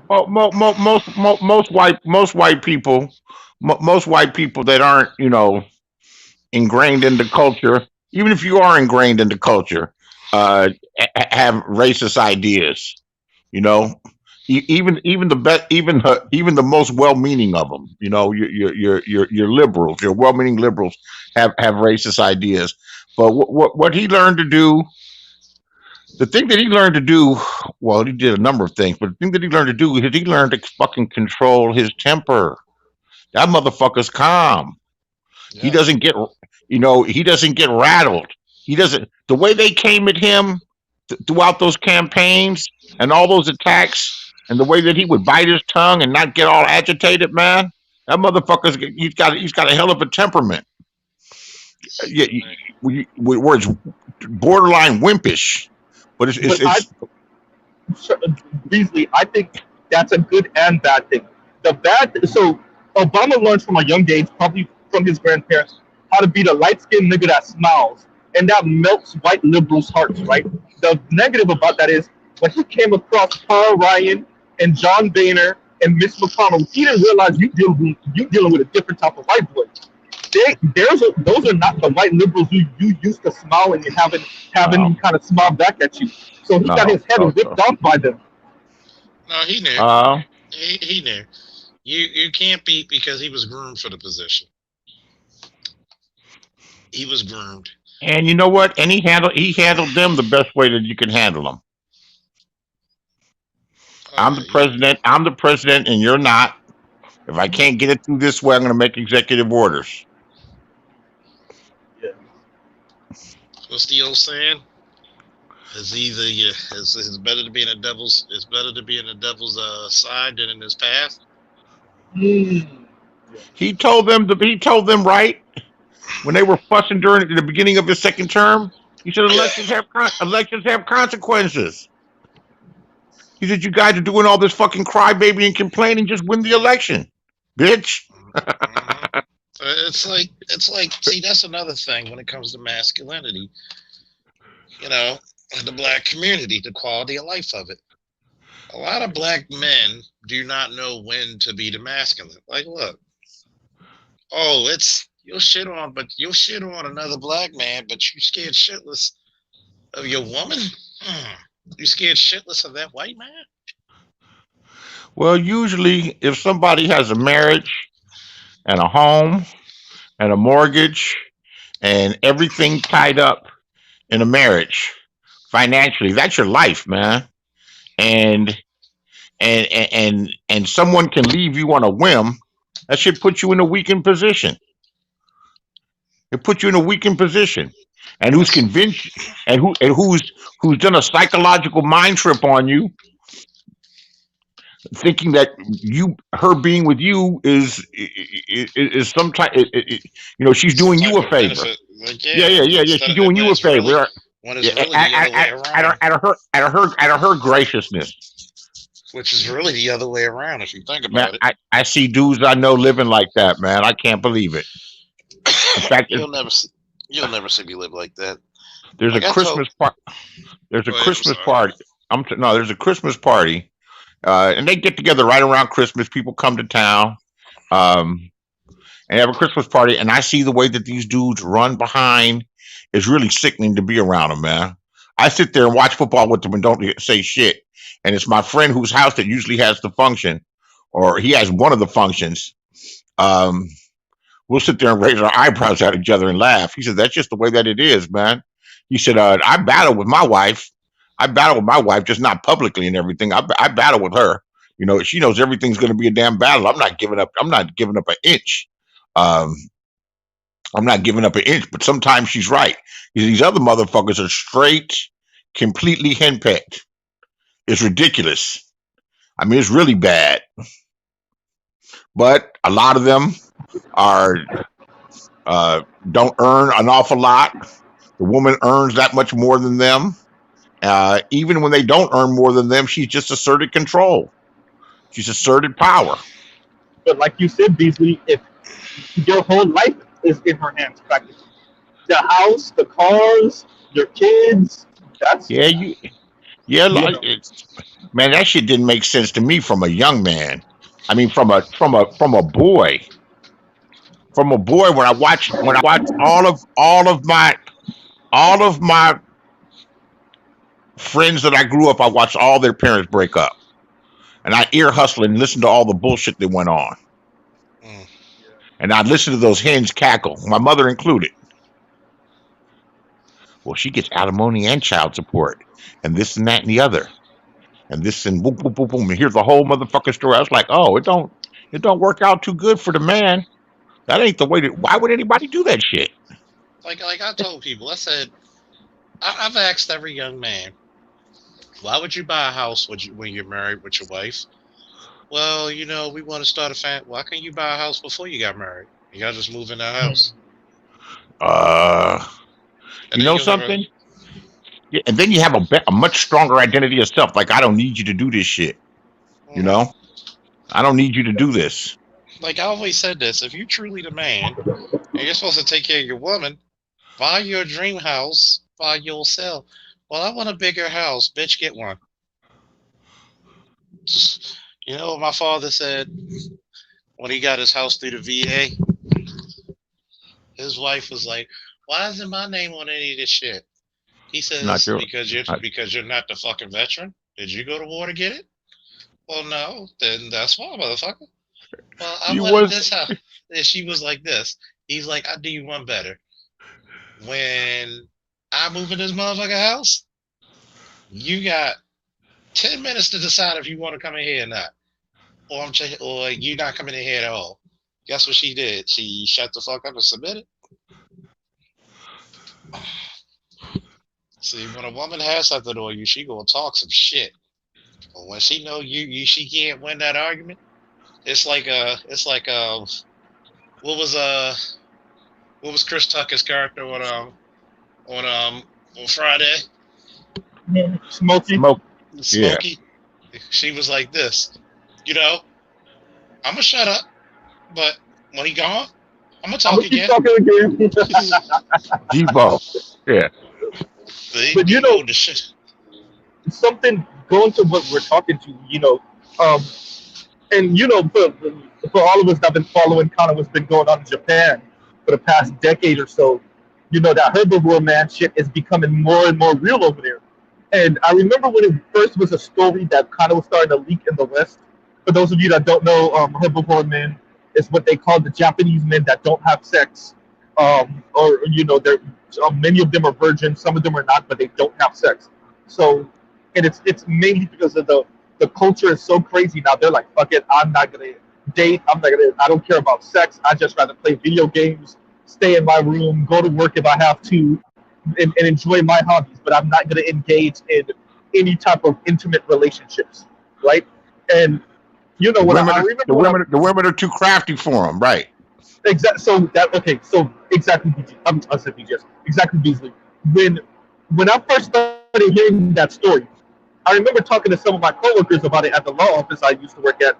And they looked at me crazy. And I'm like, yo, this shit is gonna happen in the U.S. low key, kind of.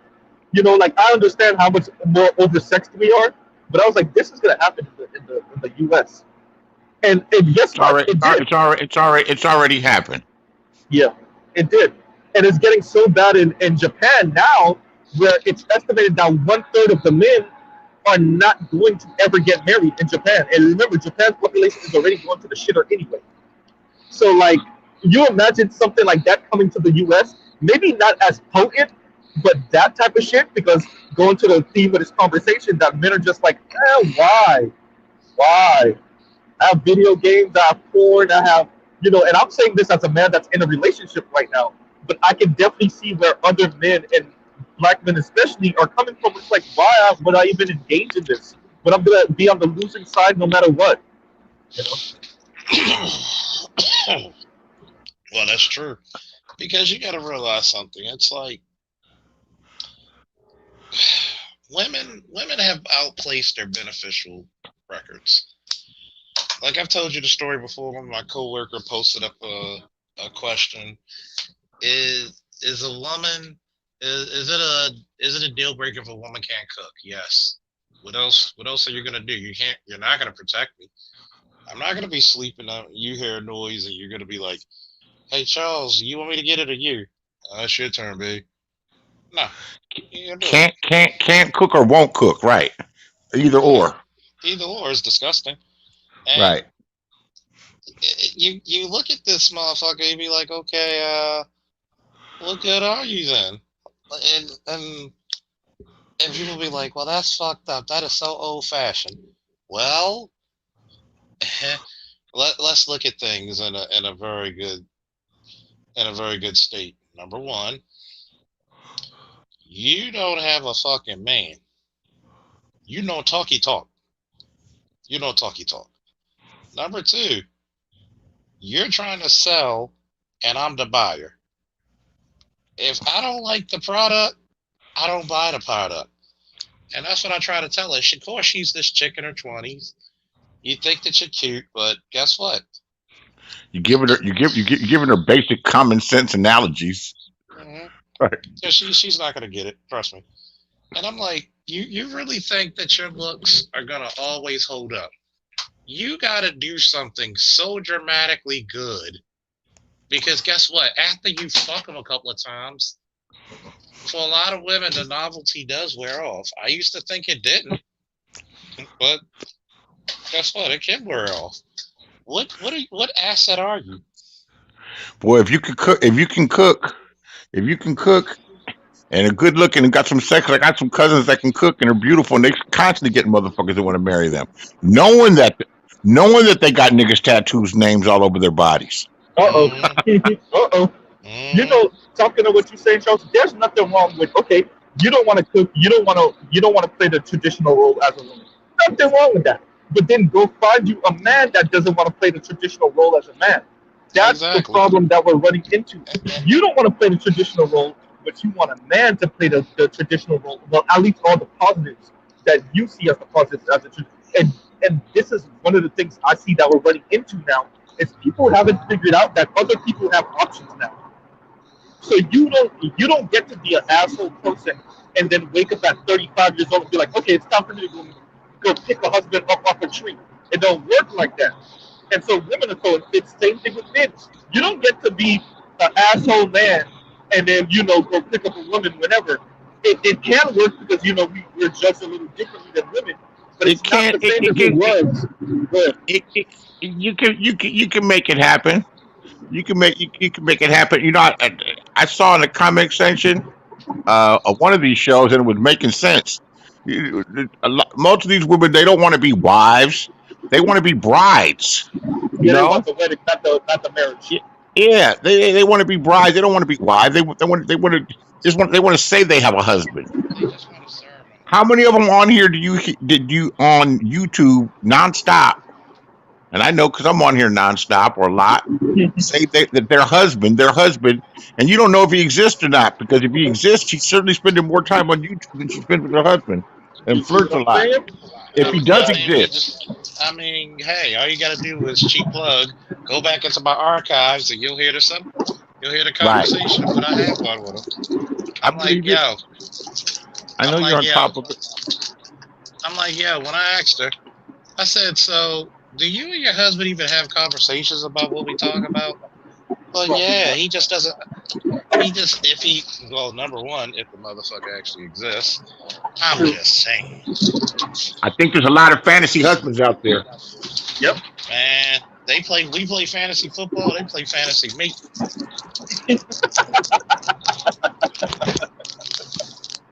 Oh, by the way, can you guys hear me well? Because I know I'm sitting on the mall right now. You know, I'm at work, so I don't know how well you guys can hear me. Yeah. I know my background is a little low. Trust me, I couldn't tell you on anything. Oh, really? Then there's the one. Then there's the ones that'll go as far to tell you that their husband left them.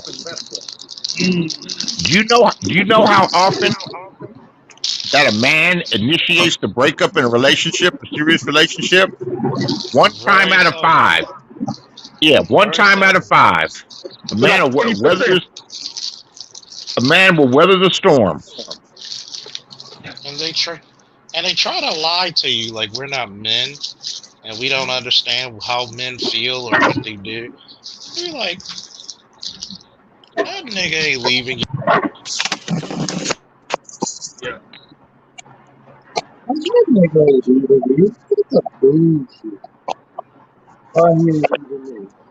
Yeah, you know, Charles, I cannot hear you. You sound like you're speaking to a damn fishbowl. I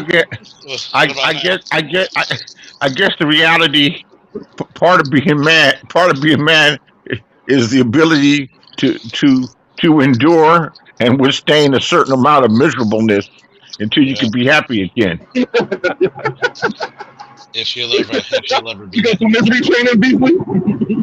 If you'll ever be happy. Just life in general, you're gonna have your ups and downs. You're gonna have your periods. You're gonna have your periods. You know, you're gonna have some periods where you wake up and you're saying, "Good Lord, good morning. Good Lord, it's morning." And you have some periods where you wake up and you say, "Good Lord, it's morning." You know. Or is like waking up to work. Some mornings I wake up, I'm like, I'm up, I'm good. You know, you fly out the bed, you out the door early. You just have it's just one of those mornings. And there's other mornings you wake up and you're like, ugh. You got to psych yourself out.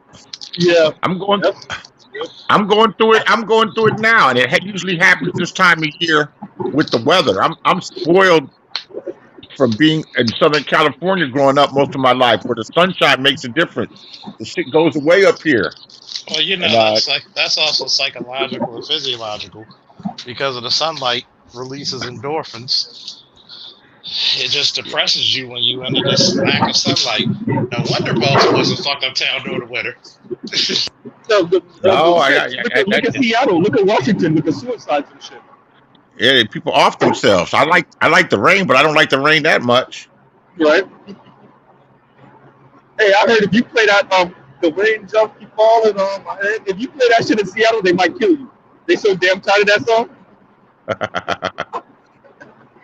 Man, that song in Seattle is probably like the suicide anthem. Yeah, well, it can help put you in a funk. Yeah. It's definitely the weather. The weather, Charles is right. The weather definitely adds to a certain mood and stuff like that. I've checked out a lot of the Manosphere shows that I would listen to from time to time. I'm just tired of hearing about how we're doomed now that Biden is president and Kamala is vice president. It's like it's over. You may as well move out of the country. Yeah, that's all bullshit. That's weird ass conservative talking points, honestly. Because for all of us that heard the tape of Biden G-checking the entire fuck out of the NAACP or the civil rights leaders, bro, they're not there, man. Y'all hold on. What is it? I can't find it. What exactly did he say? Well, essentially, he said, I did all I'm gonna do for you niggas. To sum it all up for you, Beasley, he pretty much said, "Y'all got me to mention Charlottesville. Y'all got me to mention Black Lives Matter." And by the way, Black Lives Matter was supposed to be at that particular Zoom meeting, and he did not invite them, so they got sunned with that. And then he sunned the legacy civil rights organizations by essentially telling them, "Y'all need to know y'all place. I did all I'm gonna do for y'all. I'm not going no further than I want to go, and y'all might get a little bit of defund the police shit going, but that's about it." So, Hold on a second. See, I couldn't find a story, and people were talking on it. They said it was on fire. I couldn't find a story anywhere. Decoded. So, is it decoded? Because I listened to the whole thing in its entirety. It's about the clip at least is about 15 minutes long, maybe 20, of him speaking to them, and Ryan Grimm from it's either Decoded. I want to say it's Decoded. He has the full clip. It was leaked by somebody, and you can look it up on Google. Put Biden civil rights leaders and Ryan Grimm, and Grimm is Grim, and you should find it. That's what I did to listen to. Yeah. No, I couldn't find anything. And then they said there was a hot mic where Sharpton stepped to him like a preacher does, and like, what we gonna get? What you got for me if I deliver these votes? And he said, like, what votes? Well, hold on. So I didn't hear about it. So I did. See, because maybe that didn't happen, man. People start doing shows and reporting on shit based on hearsay, you know, off some shit that didn't happen. So I got to listen to that. That surprised me. Shit I did hear. That's actually real.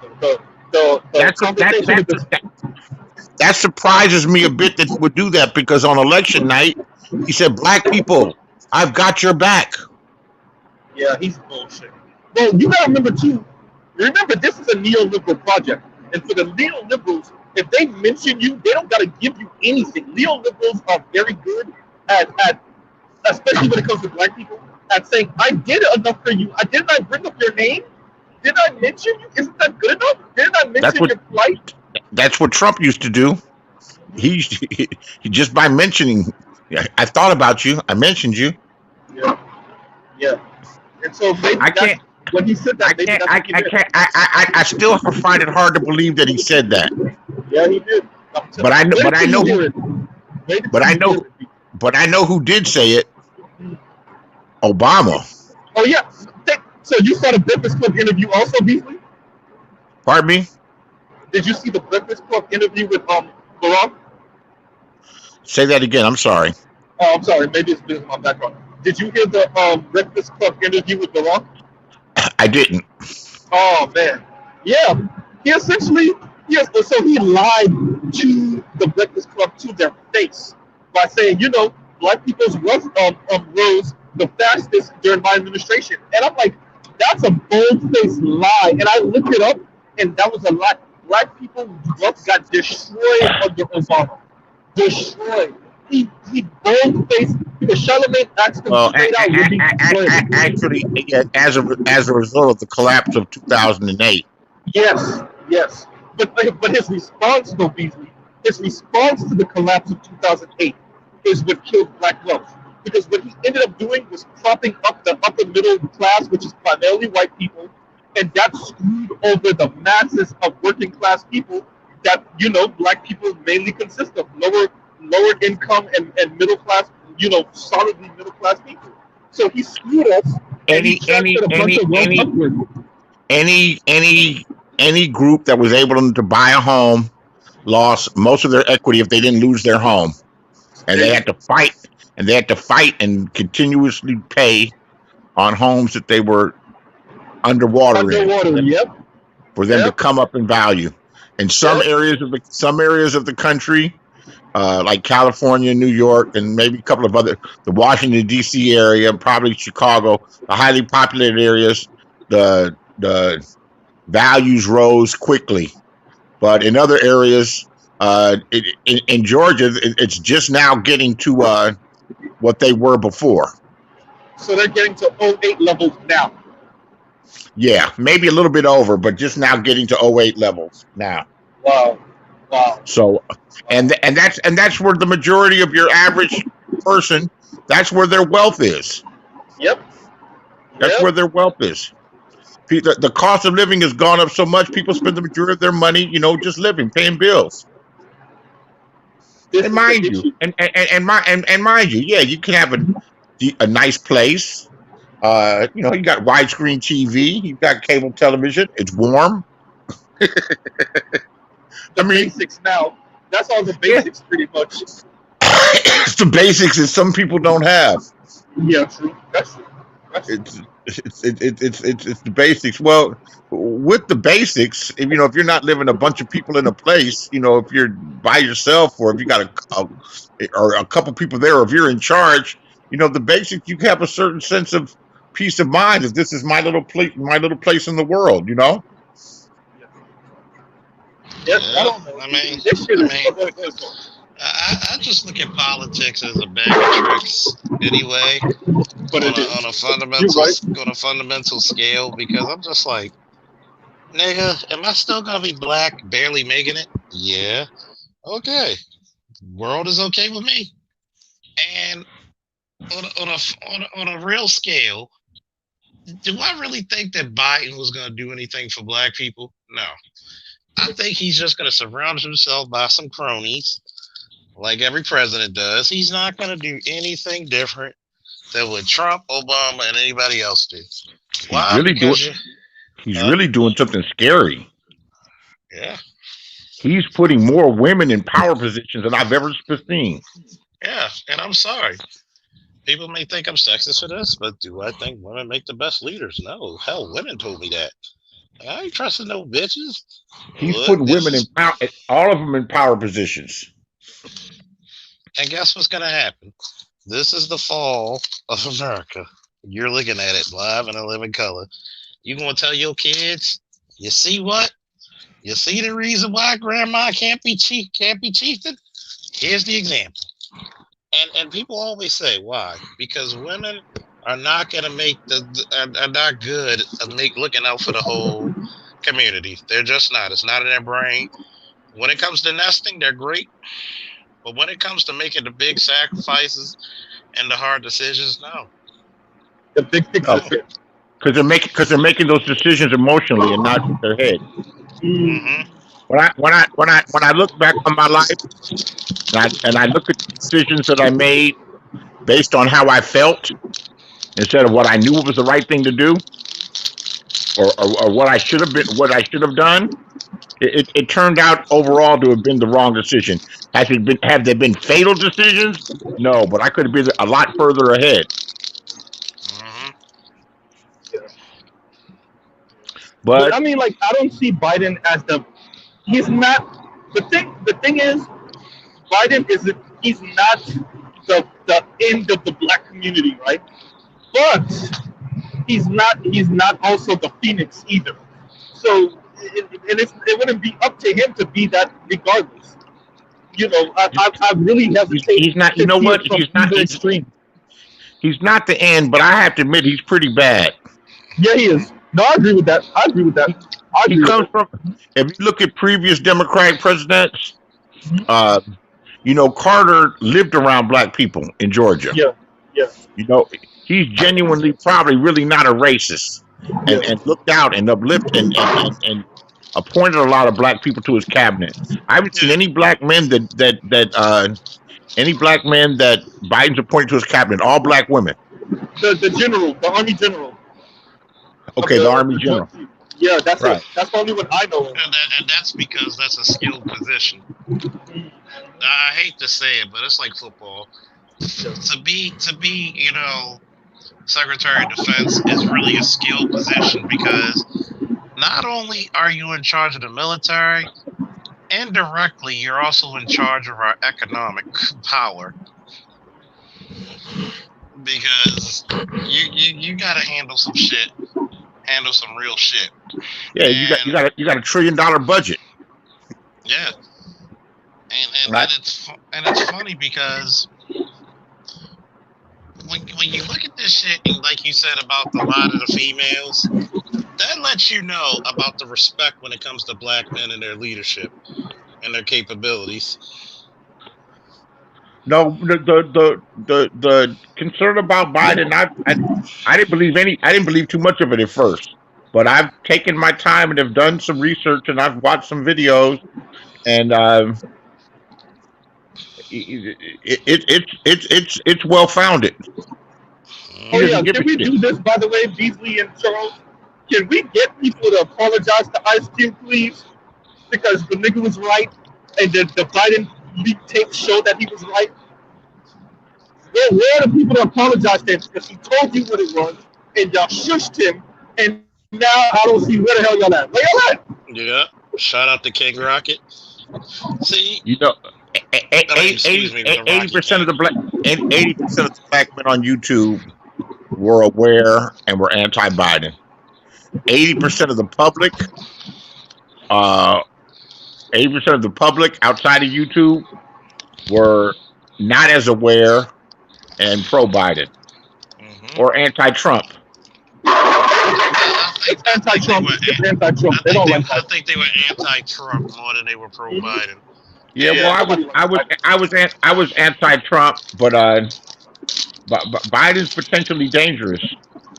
On I- another I don't note, think it's potentially. I think he is bold. I Bonafide. think Biden is dangerous because I really do believe that mentally he's not all the way there, and I'm just like, dude, really? And even when it comes to, like, for example, for the Ice Cube and the drinks with and the I guess the drinks for queens, because that's all lonely bitches do. Drink with each other, complain about men they couldn't get, or they were just fucking and they found better women than you. or the Yeah, one that's they're what with, it or the one they're with, that and all his flaws. Even though The they're one you mean the one they settled with because they couldn't snag the baller nigga that they wanted. yeah, and the baller nigga just skeeted in their face and left.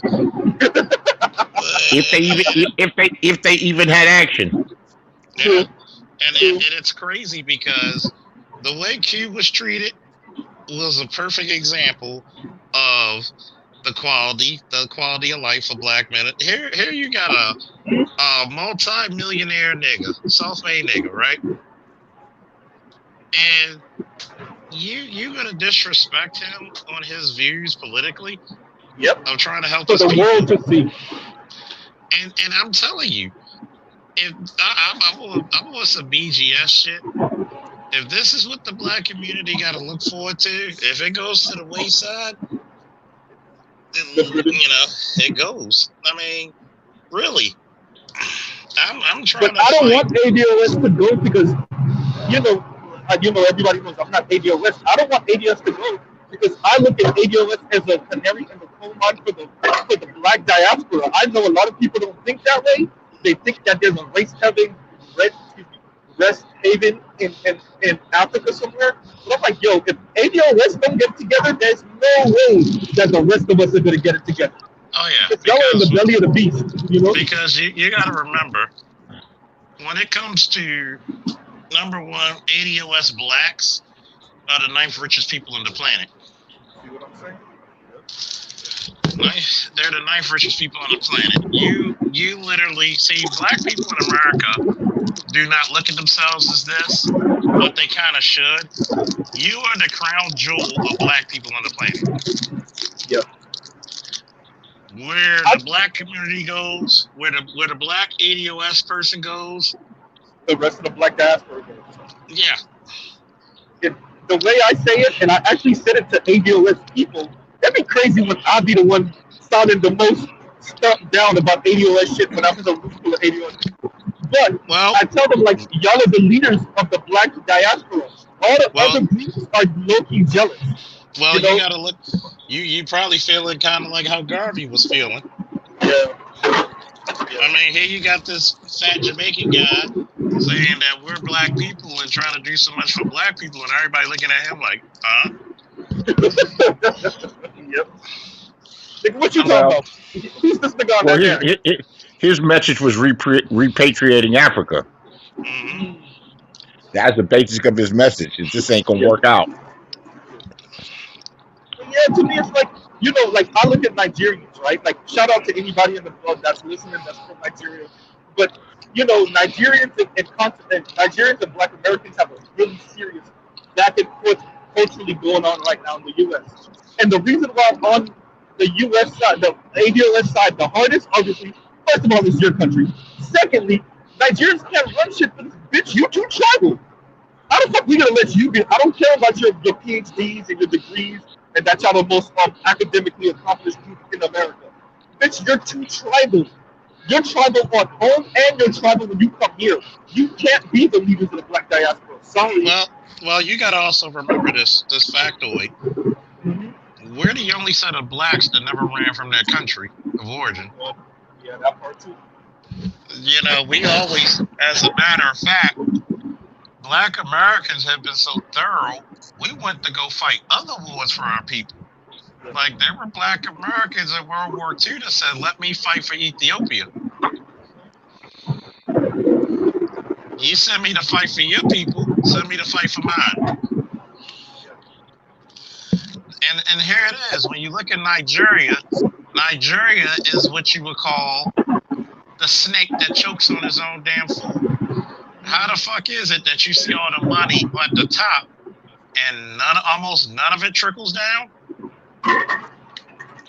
Yeah, you got billionaires and poor people, super poor people. Yeah, there's no middle class. Off the resources. You also have a couple of separatist tribes that they let starve to death. Look at the history of Biafra. Yeah, the Biafran War. I was going to bring that up. Man, I remember as a kid, my mother would take me on these little protest marches, and it would show the pictures of these starving kids. That shit would give me nightmares. But that's Nigerians doing that to other Nigerians. Mm-hmm. And that's why I'm like, I get so mad because, okay, so I'm Haitian descent. And yes, in South Florida, there was a time in the 70s and the 70s and 80s when Haitians were made fun of and people used to be like, we're the ones who brought AIDS to the country and blah, blah. And there used to be like a Haitian jump day, you know, when Black Americans would jump Haitians. Okay, that did happen. That's true. Okay, yes. With that, though, I don't hold that against Black Americans now. I don't have no resentment towards Black Americans now, number one. So when I see continental Africans that are still mad about something that happened 15, 20 years ago because somebody called an African booty scratcher, I'm like, nigga, are you still mad about a middle school joke? Who does that? But you know what it is? It's because you thought you came to America and you was going to be Princess Amuga, right? And you was going to sell Black Americans on the fact that you're some type of elite Black in your home country, so they need to talk to you with some type of reverence and bow down to you and shit like that. And when they made fun of you in your weird ass clothes and your weird ass style, and it's not really weird, it's just different than Black Americans, right? When they made fun of you and hurt your little ego and your pride, and you didn't have no really good, one-liners like Charles do, you didn't know what to do. So you're still holding on to that 15, 20 years later that you got made fun of in middle school and high school. I don't, like, who does that? Nigga, you're a whole attorney out here. You're a whole teacher. You're a professor. You work in STEM, and you're still mad about middle school or high school bullying? Are you serious? Man, just go pull your white life and go move to the suburbs. I can tell you who does it. Nigga. Because I look at it like this. It's funny because I get along much better with the descendants of African and Caribbean kids than the actual Caribbeans themselves, because I usually find myself cussing them the fuck out. Because the kids actually take the time to be like, alright, why is everything so fucked up here? Yeah. And they're like, oh, well, Charles, let's talk about it. Compared to their parents, who would have the preconceived notions, like, yo, don't do that to me, because I'm gonna jack slap the shit out of you. Okay, I finally shit out of you right now. I finally found the story or the stories, and it's all on. None of it's on mainstream media. It's all on alternative media YouTube You mean pages the Joe Biden story? where he demands silence from black leaders and leaked audio. Yep. Yeah. No, Because I mainstream listened didn't to it. cover it. I was looking for it, and mainstream did not. The only like Roland Martin covered it, but he's not mainstream. No, I can tell that. Yeah, then it was founded because the person couldn't show me the story that was complaining about it. But I bet it's not only what he said, but how he said. He probably talked down to people. Oh yeah, he did. That's the Yeah. part that really got people. Is how condescending he was. The tone of voice he used. Right? He did not speak to them like gracious, like a president you think would, even if he's trying to reprimand them. He spoke to them like they were children. Where did you hear that shit? He might really be living in the past. Yep. Yep. God, if he said these things like this, and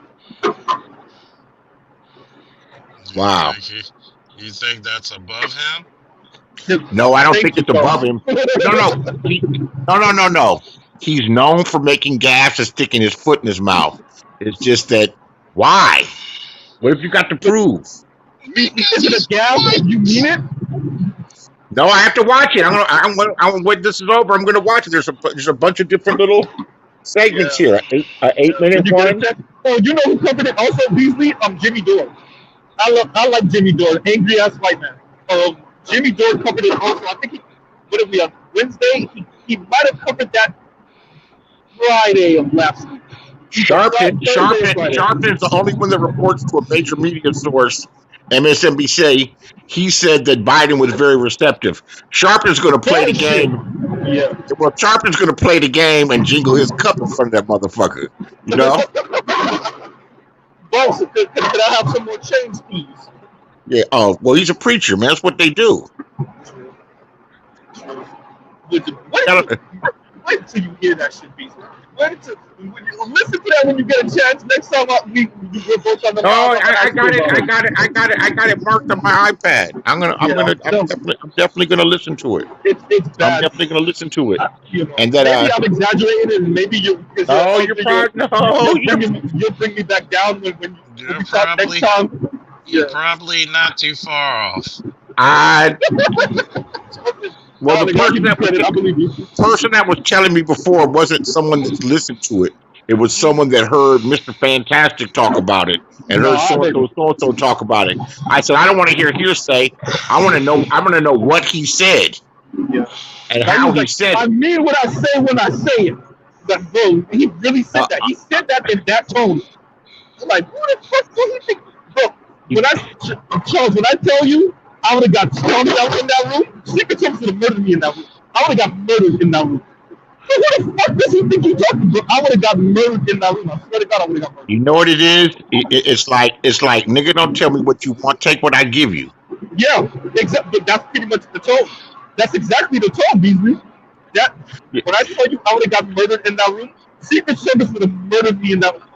Who the fuck this man? This man didn't wait. I would have blew up. Now, obviously, I would have had a certain tone about it, but I would have been very confrontational. I would have destroyed my career. My life would have been over after that point. If they didn't kill me in there, my life would have been over.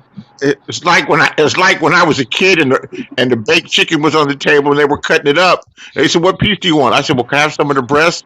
"Oh, no. You take a drumstick and some of this thigh."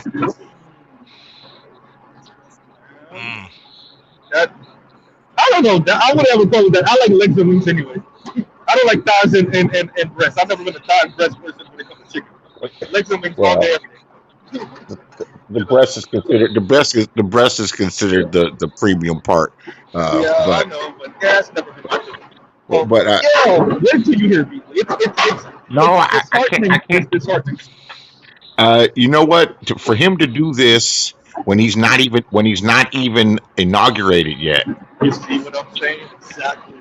When he's not even inaugurated yet, and he's got all kind of things to deal with. You know, he has all kinds of things to deal with, like COVID and international relations. That he would. But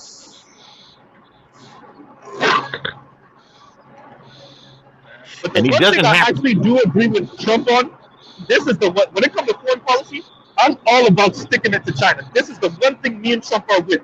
I'm with the shits when it comes to China. I am with sabotaging their economy. I am with, when it comes to China, I'm with the shits. I'm not even gonna lie. Like that's when I pull out the American flag and wave that shit super high. I'm with Trump when it comes to checking China in that economy and that shit that they do when they copy your product and try to sell it for cheaper and knock it off. And yeah, I'm 100% with Trump when it comes to the trade war with China. Wow. Yeah, So Sharpton spun the story a totally different way of course. than what all the others. You know, which is crazy. If you just read headlines, which I do a lot of the times, uh, I can't believe that. Like you said, he's a preacher. He's a So preacher. so We should Biden respect his preaching. actually Biden actually resents black people standing up for themselves and putting their demands forward. But you're talking about a Dixiecrat, Beasley. You're talking about a white racist Dixiecrat from Delaware. I've had a hard time calling him a Dixiecrat because he's from Delaware, but he's just a regular old fashioned white racist. Yeah. Mm-hmm. He's 80 years old, just an old fashioned white racist, and that God bless us that we had to choose because I voted down ballot, so I didn't vote for president. But God bless us because you had to choose between Trump and Biden. Jesus Christ. Between um, Central Park 5 Trump or 94 Prime Bill Biden. Who the fuck decided to give black people these choices? What the fuck? well, black people are a small part of the electorate. True. That's right. And if you look at black men, I already broke it down. Black men are probably 3 to 3.5% of the electorate. But they didn't care what we were going through. Oh Think no, about they it. won't. Think They about it though. won't. No, think about it. Crunch the numbers real quick. If 13% of the population is black, right? So roughly 6.5% are black men, right? Yeah. 1/3 of black men are disenfranchised because they're on parole, probation, or in jail. So one third of 6 million, you're down to 4.5 million, right? So 4.5 million. I would say that you got 1.5 million that are under 18, right? So you've got a prime voting group of 3 million people, and you probably can divide that in half for the people that are apathetic and don't care and don't vote to the people that vote. So it comes down to numbers and overall disdain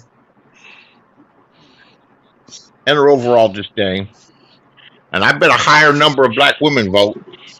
Oh hell yeah. Yeah. Anybody saw the video of the mom on the phone reprimanding her son for not voting for Biden? Oh my god, that shit was disgusting. It Maxine was. Waters says she's gonna make people pay. Yeah, I heard that. I heard that. I I mean, didn't actually see the clip of her saying that, but I heard And we and overall we like Maxine Waters. Up until this, it. Yeah. she's hey, always guess fought the go ahead. hey, guess what? What's the title of this shit? What's the title of the video? I don't know. It is Oh, This, the quality of life of black men. exactly. That's the reason why. right. So you know what? Like it is as always, if your quality of life to get better or even to maintain where it is, you're gonna have to work hard and make some good decisions. Yep. The only And this is the Go ahead. reason why I said. This is the reason why I said. Anytime black men can't even outwardly voice their opinion, there's got to be some type of reprimand, some type of discipline, some type of punishment. I'm like, are you fucking kidding me? No, it's Really? bad. But Well, the brothers only out here will politician. come out here and tell me that no, sisters on our side. Shit. Okay. 90% of these broads will vote against you. You could say you vote for fucking Superman, and these broads will vote for fucking Lex Luthor just to spite you. Bizarro. Mm-hmm. Yo, the only black politician I even look at with any modicum of like real respect is wait a minute, my freaking phone is going off. Okay, now that we did that, got that out of the way. Only black politician I actually like is Nina Turner. Nina Turner is the only one that I look at like, okay, I feel like I can kind of I can let her run a little bit. Let me see where she's gonna go with this, right? Because she might be running for Congress member in Ohio, so she might become a U.S. Congress member because one of the seats just got vacant because Biden just pulled up one of the Congress members up to the White House. So yeah, but Nina Turner is the only politician, honestly, and especially black politician that I look at with any type of like modicum of trust. I'll say, you know. And even with that, I'm still a little skeptical. Mm-hmm. Mm-hmm. And I do not like AOC. Jesus Christ, AOC come out so fake to me. I actually like her. She's smart. Yeah, I don't agree. She's way to the left, but she represents the people in her. She represents people in her constituency, and she knows her stuff. I think so. I don't doubt her intelligence. I just think she's fake as fuck. I think she understands the game. She went into DC and Nancy Pelosi G-checked the fuck out of her and then made her progressive lapdog where you're gonna be the progressive whisperer for me. Well, she had to. She learned her place protocol because the Democratic Party will pull all support from you if you step out of line, and they'll pull all support, and your opponent or another Democrat will get elected.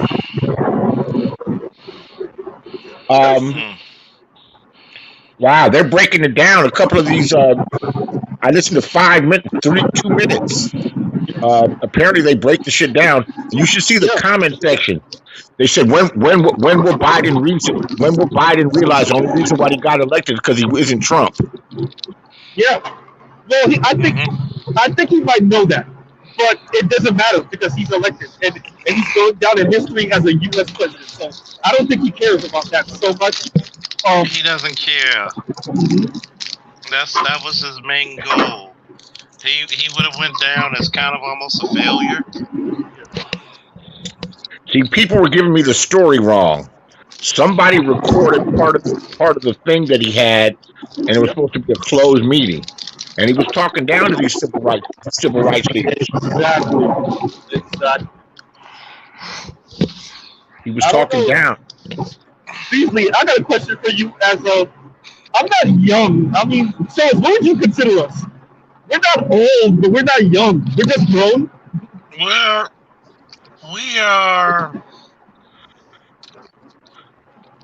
are in the prime of adulthood. Okay. All right. So a black man in the prime of his adulthood. Does this shit get any better? I gotta just mentally prepare myself for the ups and downs? Nah, you know what? I don't know, because I've had it better when I was younger. To tell you the truth, I've had it a lot. I've had it a lot better.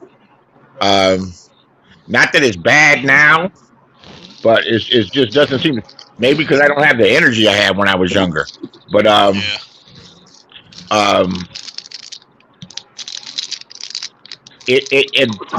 for you guys in your 30s and early 40s, it might not get that much better. It pretty much isn't, because the quality of life I said for black men is very poor. Yeah, it's very poor. You literally have ugly bitches talking about. That's crazy. I can't submit to a man unless he makes 100,000 or more. But you got a 13-year-old son by a bum. Say that again for the people in the back. 13-year-old son.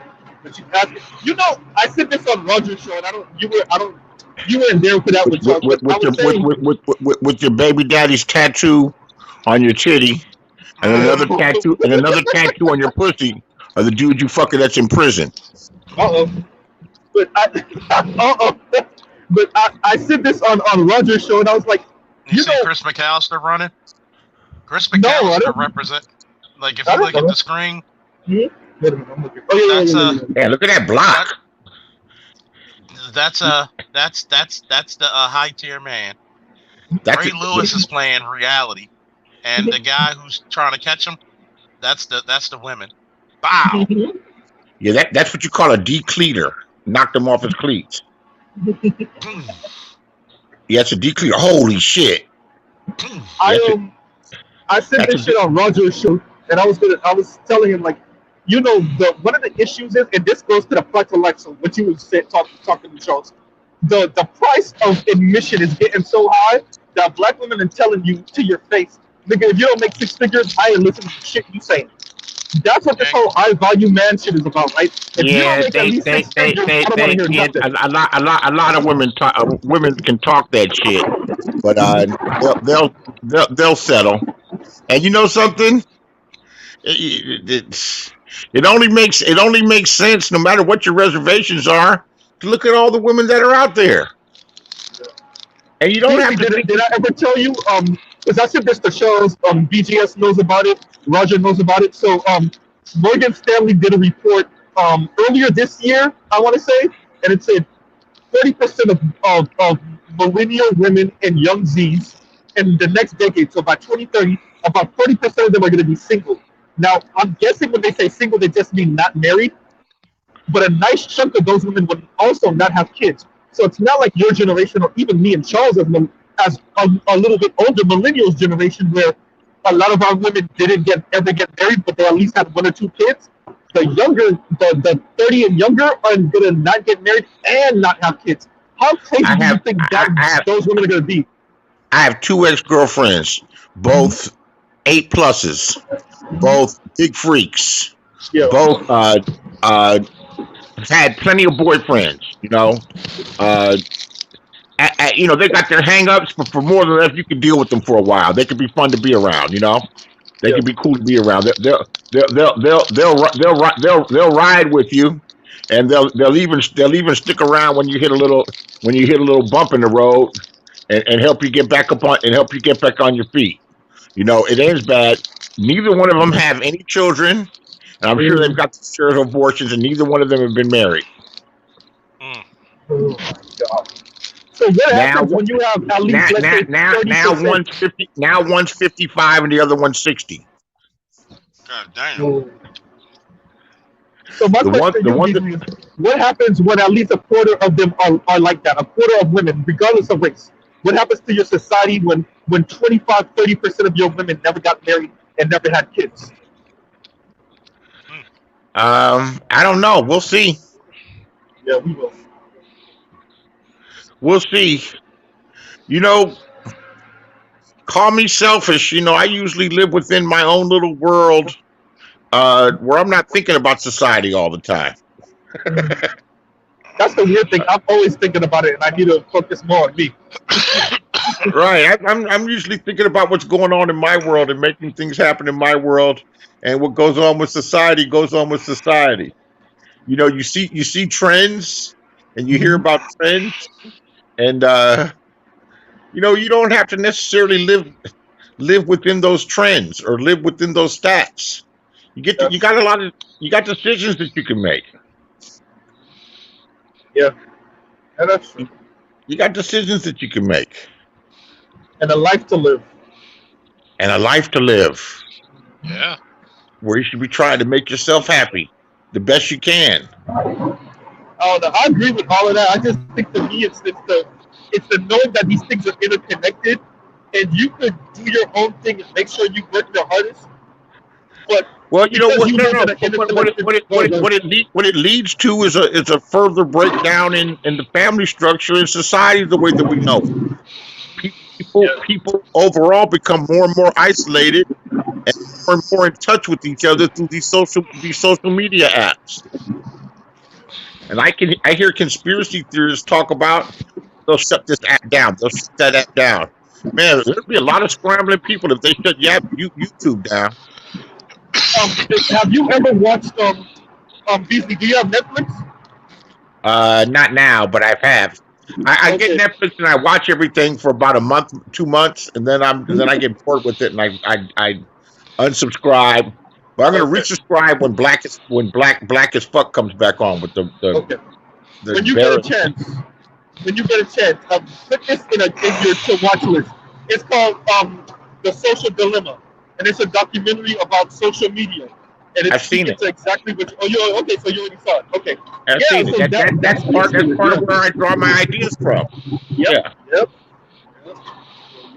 Yeah, brother. It's craziness, and I think that's kind of what we're living. Is like people are not making. No, I see that. Sometimes I'm living in these paradigms before they start documenting it. Yeah. Look at the movie Her, Her, where the I dude haven't lives. seen it yet. You're not the first person to tell me. Oh man, it's a dope ass movie, dude. What is that about? It's about a man who lives a simple life. He writes jingles for greeting cards, right? And it's in super modern Los Angeles, like 2030 Los Angeles. And he lives his life and he goes home and he gets on his computer and he falls in love with his operating system. And his operating system falls in love with him. And they have a relationship where they're sharing everything. And he falls in love. And she actually sends over a person that he makes love with. So he's deeply in love with his operating system. And then he gets to thinking about it and he starts asking her questions. He said, I love you. She said, but I love you too. She said, are there others? She said, yes. She said, yes. He said, how many? She said, 6,349. She's in love with 6,349 other motherfuckers, and she's courting and talking to 13,358 other ones. That shit was so fucking crazy. I mean, that's how it is that sounds now. like the future. Yeah. That's how it is now. I mean, But that's an operating system. Who's having love relationships with all these people? That's the fucking future. Yep. I mean, the current is like you got women who got more bodies than Tyson got knockouts. I mean, some chicks are on Arlington National Cemetery levels. That's crazy. Like, I'm thinking about it. Women are supposed to bond to men. And the more men you sleep with, the less that bonding chemicals in your brain attaches to that man. No, that's true. And you wonder why you can't get in relationships. That's what I was gonna say. Like, No, they get. Or you know what? Some women that live like that, and I know one because I'm fucking around with one. They don't bond to a relationship. They bond to random dicks. Mm-hmm. They don't. I had to talk to one. She's like, I don't really need a man. I just need some dick every now and then. Mm-hmm. They don't like men. They like dick. There's men out there too. Don't necessarily like women. Like pussy. They're like dick, Nickelodeon. Well, at least this one keeps it real. Like, for those of you that don't know, that's the old Nickelodeon intro.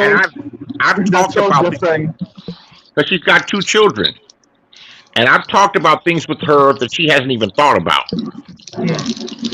She said, I never thought about it like that. I said, well, you would think that wasn't working out, but she's also a super mom.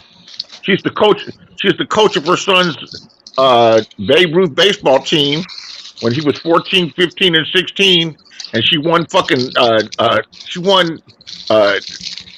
titles and shit. She's got trophies and shit as the manager of the team. She's an exceptional mother. mm-hmm. She's just a horrible wife. Not a wife at all. Yeah, not a wife at all. Not even a absentee girlfriend, but it works for me.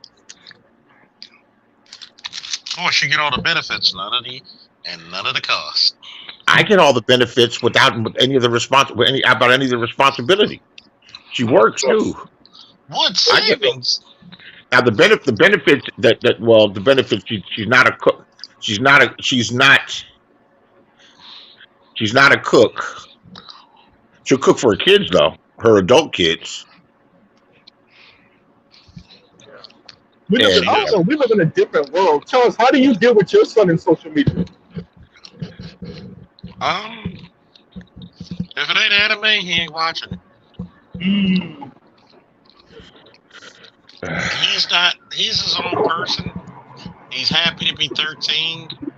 He's happy to go outside to the basketball court, work out, wrestle a little bit, play basketball, play video games. He is not trying to grow up faster than what he is. Yeah. If it's not an anime or something that's funny, something about a little Star Wars, like he's a little bit more into Star Wars than I am. If it ain't something that's fun, he just not into it. Like he'll actually read. Like I think he read halfway through Death Note, a novel. that's it. That's where his interests lie now. It'll change as he starts getting into girl. I mean, that's gonna change, but that's who he is. I mean, Yes. that's who he fundamentally is. He's not That is gonna. good. That is He's good. not He ain't gonna- trying to over mature himself. He's not trying to get grown. You know, I don't allow him to be around people who are like, "Yo, I'm gonna go get him some pussy at 12 or some shit What? like that." No. No, that's crazy. Some boosie shit, you know. Yeah. All of that'll Y'all gotta leave Boosie alone. all of that'll come naturally. Yeah, and I just look at it like, don't take away a person's childhood. Like, god damn it, I got He-Man in the goddamn background. I'm almost 40. Like, Yeah, let him live. Right. like, let them live. Like, they'll be broken into today's world soon enough. Like, Dang, look- That's fuck. the way you said it. He's gonna be broken in eventually. But Yeah, me being his dad, I'm not gonna push him off the edge. No, for I'm no not gonna reason. push him. I gotta Look be the at- motherfucker that brings him back. Right? Look- Exactly. Look at the. I'm changing the subject, but I'm going back to this Biden shit. Look at the comments on these videos. One of the comments is most Americans are going to sour on Biden and Harris very quickly. True.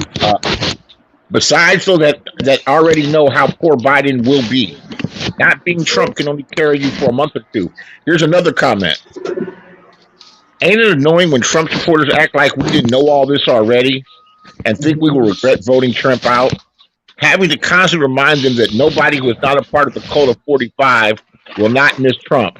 And Biden being the lesser evil, as you say, is what we had to do to choose from. I guess that's the reality. Biden's the lesser evil, like choosing between Horde and Skeletor.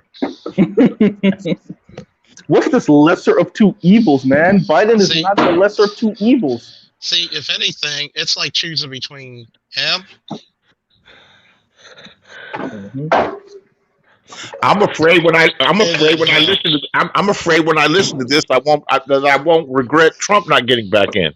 Yeah, and it's see. At least Trump went against the grain on a lot of shit, you know. True. And Trump actually, like you said, Z, earlier. Mhm. I kind of like him sticking it to China. Yeah. Yeah. Well, you got to stick it to China. China's sticking it to the United States. I like And they it. think they're slick.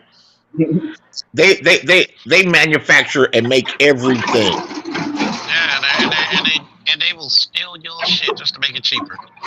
Yeah. Shout out to Nixon with your dumbass. Oh, they knew what they were doing.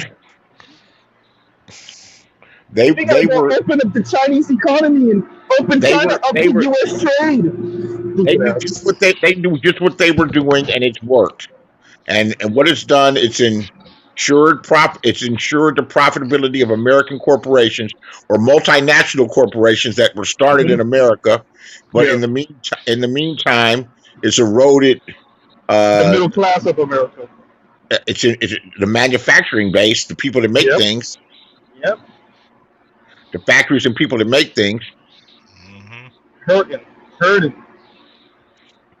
I and mean, look to at tell how you the many truth- jobs that you pretty much dominated You pretty much destroyed the black community for the sake of saving China. Yeah. Definitely. Yeah. Yep. Or Yeah. for opening up China as a trade partner, where they would be doing the majority of the manufacturing.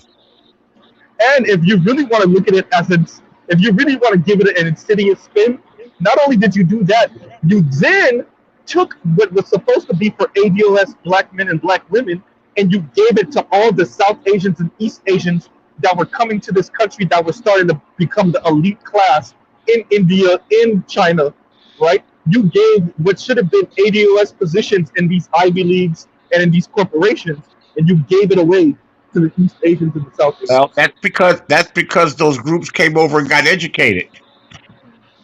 Half them damn jobs were not educated jobs. And it's crazy because, how can I say it? And I'm pretty sure you guys probably suffer from it. You might have been young, but you weren't slow as a kid. You get what I'm saying? Yes. Like you were very, like you Far were very from it. Far from it. Right. Exactly. And it's like my dad always told me. He said intellect is going to be your greatest burden because the average person is just not going to get you. No. Like when Beasley and BGS speaks about the 80s, I'm not saying I'm on their level because obviously I'm younger. Mhm. But I remember a lot of shit that went down, and I mean a lot of shit. Like, why is it such and such mother and father together anymore? Oh, why is such and such father locked up? And you're like, I remember on Patterson Park, we used to live on Orleans Street in the intersection. You had a guy who had a built-in fountain in his house. Guess what he did for a living? What? A drug dealer.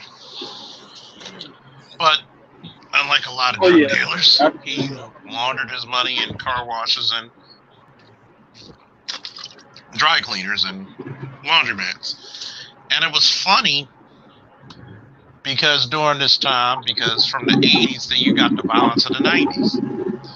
A lot of motherfuckers don't remember how lucrative drugs were in the fucking 90s, man. Late 80s, early 90s, where you got motherfuckers who were just buying up blocks. Like literally blocks. And I'm like, you motherfuckers literally destroyed the black community just to prop up fucking China.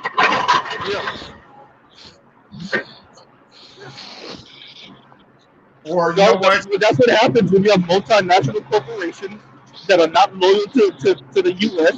Not only that, when you have a neoliberal hyper-capitalist agenda that says we will not be limited by the national borders of the U.S. You know, The bigger picture was opening up China as a trade partner, and and because if they can pay such little in wages as a manufacturer to be a manufacturing base, and opening up the trade, and the black community wasn't even an afterthought. not at all. Not at all. But you're on point. I mean, you took away all the steel mill, all the manufacturing jobs, Yep. all the a lot of the mechanical jobs like Inner Harbor Ford. Think about it. My grandfather worked there for 30 years. At Master Ford, mechanic with an 8th grade education. Put board houses, put kids through school. And I mean, you look at this shit and you're like, wow. And I'm like, but here's I the look thing, at Charles. Why would I pay your grandfather $30 an hour and have him unionized? You know, where every year he make a little bit more cost of living, health insurance, sick time, vacation time. But I can move that factory to Mexico, pay them $5, $10 an hour, if even that. No health insurance. No, maybe if there's a couple of women working there, maybe a couple of time for the pregnancy. But outside of that, no type of no safety net, none. it's a Yeah, right to workplace where I can fire you at will. You know? yeah. Yeah, And I'm that's the way they think. and I look at this country, and I say to a lot of black women, I said, dude, you motherfuckers love being our enemies. You just love to complain just to complain. Like it's a sport. Like it's a struggle sport.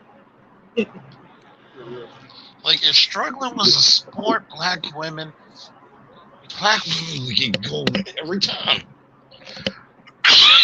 And it's not because I'm trying to shit on them. It's It's because true. y'all vote for it. You want it.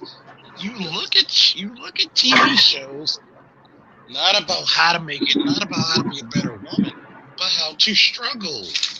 Struggle love rules the world. Excuse me, folks. They live it. You don't even want a good man. Well, why should I get a good man? Because you know goddamn well you had to submit to him. But none of you men are good anyway. But guess what? If we said the same thing about y'all broads, y'all get a fit. Yep. But you won't tell me how many of you chicks got the Jezebel spirit and green. Jezebel. That fucking Jezebel spirit. Particularly when they're younger. But And then, particularly, well, they all got the spirit, but particularly when they're fine, and they get action everywhere. Panties be on fire. and then they get upset with me or a person like me when I say, if you have a baby, a lot of women might have to sit out on the bench when it comes to the dating market. Sorry. Hopefully you They will. don't want to hear that. They do not Some want to hear don't. Some find nannies, girlfriends that look after the kids, dump the kids off on grandma, and that's always gone on. Oh yeah, you remember what they say? Chick be in the mirror. Where do you see 3 kids? And try to show off her bathing suit. With their grandmother, where else would they be? Right. Like shit. You trying to go get a fucking man because you look at your men as interchangeable. Yeah. That's like a lot of women think of it that way. A lot of women, that's why they don't value you, because to them, you're just another Lego block. I'll just replace you with the red one, or the green one, or the yellow one. Doesn't matter. Yeah. It's not your woman; it's your turn. Oh yeah. That's an old Once pimp I, saying. once I realize that, it takes all the sting away. Yeah, Yeah. it's like sting-free iodine. Yeah, then I just get to say, you know what? I had my turn, and it was before his, so I'm good. Yeah. I mean, a lot of brothers don't even understand that concept, man. I had my turn. I had a damn good time, and before it could go really, really bad, the situation ended because I stood up for myself at the end of the day. I didn't bend that much. I bent a little, but not that much. For all my colored people out there, essentially, what Charles is saying is, it's like having a Honda and you can swap in a B series, a K series, H series. You could just swap in all these different motors, and the car you get different power levels from different engines, but it's still Honda shit at the end of the day. That's how women see men. You just And when I swap got out hit- any man. And when I got hit with ultimatums, it was fuck you. And sometimes I was the one giving out ultimatums. Oh, I got male friends. You know what that means? You a hoe. What does that even mean, Mel? They keep their options open. Because I'm gonna tell you, one of my exes, she's in her 40s. Her birthday just passed, so she's about 43. Yeah, she fine as shit for her age, but if you really wanna go to the totality of shit, Can't fuck with no 25-year-old. she can't fuck with no 25-year-old. And I told her that to her face. I said, you're fine to niggas who can't get a 25-year-old. You're talking to Charles motherfucking Lawrence Faulkner Jr. I survey land like fucking Mufasa and Simba. Okay? Like, really? Oh, you think you could get any chick? I said, you lucky I ain't dating none of your daughter's friends. I said, let's be humble. Good looking guy, still in good shape, making money. I'm a walking holy trinity right there. Well, we can see that women don't really get it because look at Lisa Ray and Vivica A. Fox and the rest of them on that show. You see how sassy they are and how they speak. Because they still think of themselves like they're 25. Yeah, they're one is because of bitterness. Two is because of delusional. Three is because nobody really sees them as such. You don't see them on no A-listing show. I mean, one of those bitches Maybe Vivica Fox at one time, as far as being an actress. Lisa Ray never. But Lisa Ray was so fucking fine in her day, she's just gotten older. Mm-hmm. And she doesn't seem to be accepting it too well because her strong point was her beauty. And that was a beautiful bitch.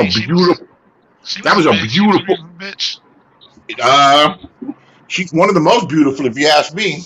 Yeah, she's legendary. Like, she would be the closest thing you would have seen to a 10 in her day. Yes. That was a very close to a 10. In her day, she was like, yeah, would I fuck her? Only because I'm going to call her Diamond. Hysterical. Please, Only because I would call her Diamond. Get on that pole, you old bitch.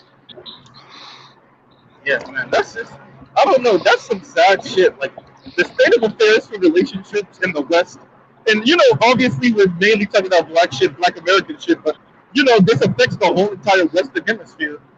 And it's really bad. And I don't know how we get this shit back, if we can ever get it back, because I think technology and just the times we live in, man, I don't know. I really don't know. I'm gonna tell you what it is, man. Women don't understand this. If black women actually mastered this shit, they'd be dangerous. Get the motherfucker while he's nothing. But Charles, I'll tell you what I told Roger Report. They don't want to gamble. They don't want to gamble that you don't make it. The reason why they don't want to go after the dude that's on his way, or that, you know, why he don't have nothing, is because they want the guarantee. I brought this up to Roger too. I was like, look at the college school scandal. These people already had the game in their favor. They already had nannies and tutors. They already had their kids going to some of the best elementary and middle and high schools, you know, public and private high schools around the country. Right there, they were already millionaires, but they still wanted the guarantee that they could get into the college they want, get into the programs that they want, get it, you know, just everything. So they cheated. That's the way I look at women, black women in particular, is that they don't want to gamble. They want the guarantee. So that's why they're throwing a fit nowadays. When they come out of college and they can't get the man that they think they deserve, they throw a fit because it's like, I don't want to have to work for that shit too. Why can't I just have it? You know what happened to Lisa Ray, someone as fine as Lisa Ray? Mm-hmm. When she finally really settled down, I think it was probably her second marriage, she married the dude who was the prime minister of the Turks and Caicos. Yeah. And he was up to his neck in corruption and slick shit. And he's one of them slick island motherfuckers. Yep. And he ran game on her. Yeah, I know niggas like that. Yeah, and when it was time to get a divorce, wasn't nothing there for her. And whatever he owned or didn't own was hidden in some type of shit where she had nothing coming. And she played herself. So, you know, a lifetime of being greedy and gold digging motherfuckers. Backfired on him. Bitter and Now I like her physically, but when she got her comeuppance, and she's like, I'm fighting for my settlement and this, that, and the other. It wasn't nothing coming. That dude's lucky he stayed out of prison because he stole a lot of money and misappropriated a lot of money. Yep. Yeah. Had to leave that country, and they made him come back. Which means she got fooled. Yeah. Like, you literally was the first lady. What was it, Church of Caicos? Yeah. And nothing's ever enough. A beautiful place, but that dude was deep in corruption. But that's the type of niggas they fall for, the slick talking motherfuckers. You know, that's the type of shit they fall for, the slick talkers. Man, he had more than some slick talk, Charles. He had a whole motherfucking island. Yeah. Oh, Mr. Prime Minister, come on, he had position too. What she didn't know how to check the balance sheet, and she makes all that fuss about people that fuck around with her man and her husband. Who did she call out? Oh, she called out Nicole Murphy. Oh, Fuck I around with think, people. yeah, Chip, she wasn't fucked it around with Free? Gary. It wasn't Free. What was the girl from 106 in Park? The second girl, not Free. It was the second girl from 106 in Park. I think that her husband got caught with. Oh, you're talking about I forgot her Ananda? name, man. Ananda? No. It was damn. Her face is stuck in my head too. But damn it. You talking about the light shit? Yeah, the light skinned chick from 106. I think it was her. That Ananda was another beautiful chick that was on BET. Beautiful. I sat next to her at the Laker game before. I tell you one thing, I miss the old BET because they had some bad. Roxy, somebody's put it. It's Roxy. Her name was Roxy. Oh, that's right. She had. Yeah, she's a little tramp. She was fucking with the prime minister too, but the prime minister really didn't have any paper, or he spent it for legal fees, or whatever, to get him out of the jam that he was in. I mean, But- shit, he must have had jolly good dick in that motherfucker, boy. Something. He went both ways too. Oh man. I mean, Yeah. But my girls, the girls I drool over, it's three K's. KKK actually. Carrie Hilson, Kerry Washington, and Kelly Rowland. Those are my baddies. They're all sexy. I need me a very. And they all different shades. I need them. I need all three shades in my life. I like Lisa Ray, Sally Richardson. You got to give me some Halle Berry, some old school Halle Berry. See, Holly was a bad motherfucker in her day. Chica something would be on my list, but she fuck a white dude, so I can't do it. They all fuck. Well, with she with everybody. I can't knock her. They all fuck with white dudes at some point. Yeah, you're going to. It's Don't be busting my bubble, Charles. Look at fucking Eve, man. Oh yeah, I know you feel the same way about Eve, Charles. I know. Go ahead, brother. Go ahead. Speak. She got a billion. She got a billionaire. How? Like it's funny because I'm just like, how the fuck this hood chick get a billionaire? And you got A rapper. tattoos on your titties. Well, Sexy. I tell you how she got it because she's like a nice little concubine. You know what I'm saying? Don't get them children though, but you know it's good. It's something to play Exactly. with at night. No children out of it. What a waste. Let's brothers. Let's keep real. Let's keep real. If you married to a billionaire, you don't have no kids by this billionaire. That tells you you're just a cup cold. You know what I'm saying? He has his fun. He goes She's out sexy and she knew when to submit. I mean, she had no choice. You know what I'm saying? If a dude's a billionaire, he's probably spending 5 hours a day sleeping, if that much, for the nights that he doesn't stay up 2 nights in a row because he can't sleep because he got all that shit on his fucking mind. And he's spending 20 of those hours that are waking where he's working. He don't have that much time. Nah, you ain't getting It's crazy. She goes the from whirlwind sex. yeah. It's crazy. She goes from fucking with Stevie J. For those of y'all that don't know that sex tape with Eve on the bed, and it's kind of like Back in the late 90s. Yeah, that was Stevie J. That was Stevie J. That was fingering Hold her. on. So Eve is the kryptonite to Kevin Samuel shit, right? Fuck you. Yeah, She's the one that slipped. She's the one that slipped through the cracks.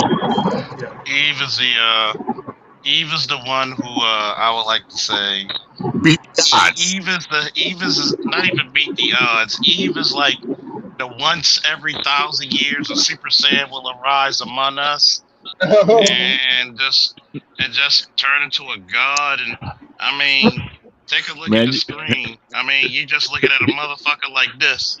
Like that's Eve when she found her billionaire. The next time you do some shit like that, Charles, you got to give me $75 to pay for the cleaning lady, because I'm gonna spit out my iced coffee all over everything.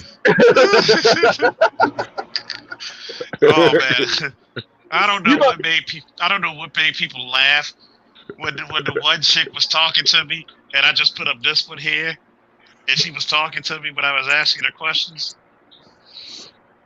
Exactly. And everybody was Oh, just you know, laughing I gotta at go that back shit. to that. I gotta go back to that and re-listen to that with those women that came on. I gotta go back to that, bro. Oh man, that was a Man, I'm gonna do that glorious. right now. I'm gonna put myself on mute. Oh, that's some good coffee. Damn it, I got to make some money today. Coffee Yeah, helps. this is too much. It's just, I don't know, man. The shit is just crazy. I'm trying to tell people that you might not get the type of relationships that your grandparents were afforded, your great grandparents. You might not get that shit back. That might have just been a window. That might have just been a window in time, right? Man, And it might be My- over, my and grand- people are throwing a fit. my grandparents fought like cowboys and Indians and shit. Fuck Yeah, you. but I'm saying, like, the way people think about traditional 50s relationships, that might be a window in time. No, well, my grandparents are a little older, but they fought like cowboys and Indians, but they stayed together till death.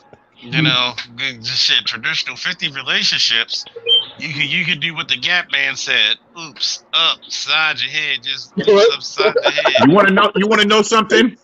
I'm sure the dynamics of my grandparents' relationship changed once my grandmother got a job, Yeah.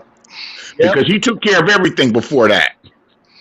And once she got a job, I'm sure, and of course he ain't around to talk to about it, but I'm sure once she got a job, because she saved, man, she saved all of her money. I'm talking about saved the fuck out of it. She was tight as fuck. But you know, he gambled successfully and worked at the post office and had another job, had 2 pensions by the time he that's retired, beautiful. and she That still is worked. beautiful. That is beautiful. Yeah, I guess he worked his ass off. See, that's how 50s relationships look. Man, I don't know if there's a 50 relationship. There was a 30s and 40s relationship. Hey, Charles, This- one question. That's how they look. You, What video was it? Was it a 4-hour, 2-hour one that you said that had the one that you went back from? I forgot. it was the one when it's like the lack of respect. Oh. The lack of Okay. respect. Yeah, man. This is. No, you know what? I don't know. I just think we're grabbing. Is the one was it the reason why Too Many Modern Women, or was the one with the Kevin Samuel? Go Beasley. Or Kevin Samuels. No, I'm just thinking about their relationship. And Okay. she would complain to him because he liked to drink, but he always took care of everything. But behind his back, she would say, "You know something? When we would have to loan people money because their lights were out," she said, "our lights never went out." She said, "Even during the Depression, he kept the lights on, and we never went hungry." She said, when shit got so tight during the Depression that he worked at the numbers place, and he worked at the place where they play blackjack. He said he would always come home with a ham or a turkey. Mm-hmm. So and that's what women and that was a whole different era. That's when there was no food, when it was real poverty. But that's what I'm saying, Beasley. Like, I don't think we live in that, because if you listen to brothers and sisters none of us talk about have, these man. relationships, we're trying to grab for this tradition, and I don't think that shit ain't coming back. You know, like, we got to come up with new ideas about relationships, because the world has changed so much. That shit's done, bro. That shit's done. Well, you got to think about it. Men are gonna be men. We're still gonna be functional. Women really think they're your equals. Like, there's no reason why I can do the same. I can be bad by myself. Okay. and they made it a self-fulfilling prophecy. They've been Yeah. bad by themselves. Got the one. And then on top of that, they don't see men as functional. Like, oh, what good is a man gonna do for me and all this other shit. And I'm like, shorty, what are you gonna do? I used to work my ass off, have to be in the office at 6 and work till 2, take an hour break, go back and work 2 or 3 more hours every day. On Saturdays, go in from 10 to 4, just holding everything together, managing all my accounts. On Sundays, I'm not shaving. I'm not taking a shower until 4 o'clock. If I take a shower that day, I'm watching football and scratching my balls. And if I want to have a beer at 10 o'clock in the morning, I'm having a beer at 10 o'clock in the morning. You don't even want to do anything on Saturday. First off, bitch, I'm exhausted. I'm not complaining how tired I am, but I'm tired. But I'm tired. I'm tired. Yep. I'm tired as fuck. Why do you fall asleep in the middle of the game? You want to watch the game so much? Because I'm fucking tired. Because I want to. So Charles is a police. Charles know what it's like to work outside. I work outside, although I do more blue collar cutting grass and shit. Charles, tell these people what the sun do to you after 8, 9, 10 hours in the sun. When you get home, I'm gonna tell you what it does to you. It drains you like kryptonite. Especially if you're wearing a vest. I'm so glad I got an outer vest now. And for years, I used to be in that summer heat dealing with motherfuckers. And you chasing them down, or you got to deal with shit in the heat. That shit will just drain your life. I can imagine just having to be on constant alert. Mm-hmm. yeah, that part. Where anything can happen at any time, and the amount of alertness that it takes, and being on edge, that shit can drain you. It will drain the fuck out of you. And it's like, Oh, yeah, Charles. I think it's a lack of respect. That's the video. yeah, that's A lack of respect. Sometimes they don't understand what you're going through unless you talk to them, tell them about it. And sometimes you don't feel like fucking talking about it because I don't feel like fucking whining. Bitch, it's the life I chose. it took me a while to.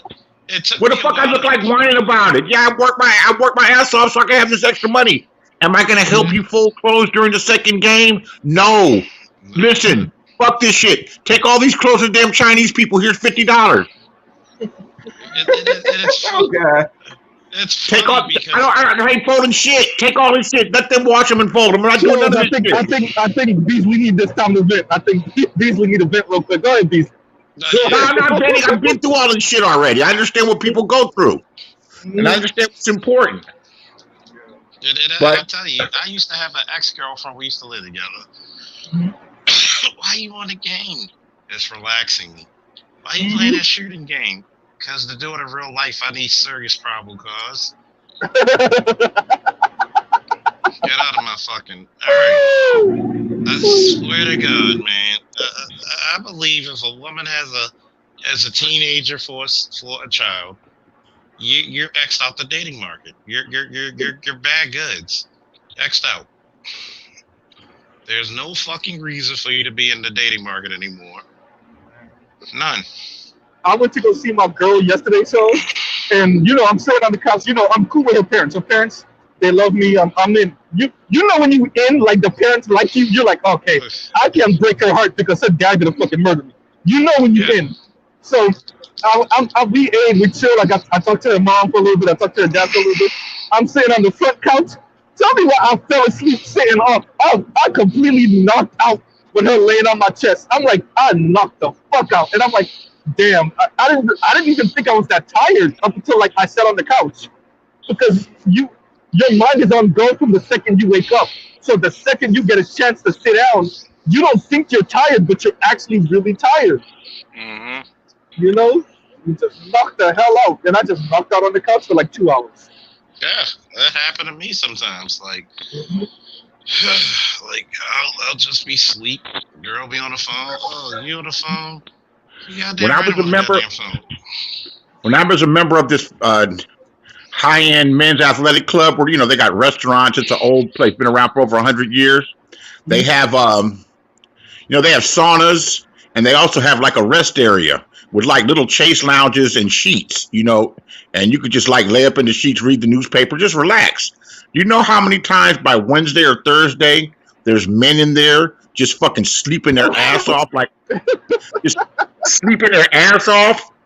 And Usually they and ain't I even would make it to Friday. They didn't even make I it was to in my Friday. I was in my 30s then. And I wouldn't be that tired, but by Friday came around, I'd be tired.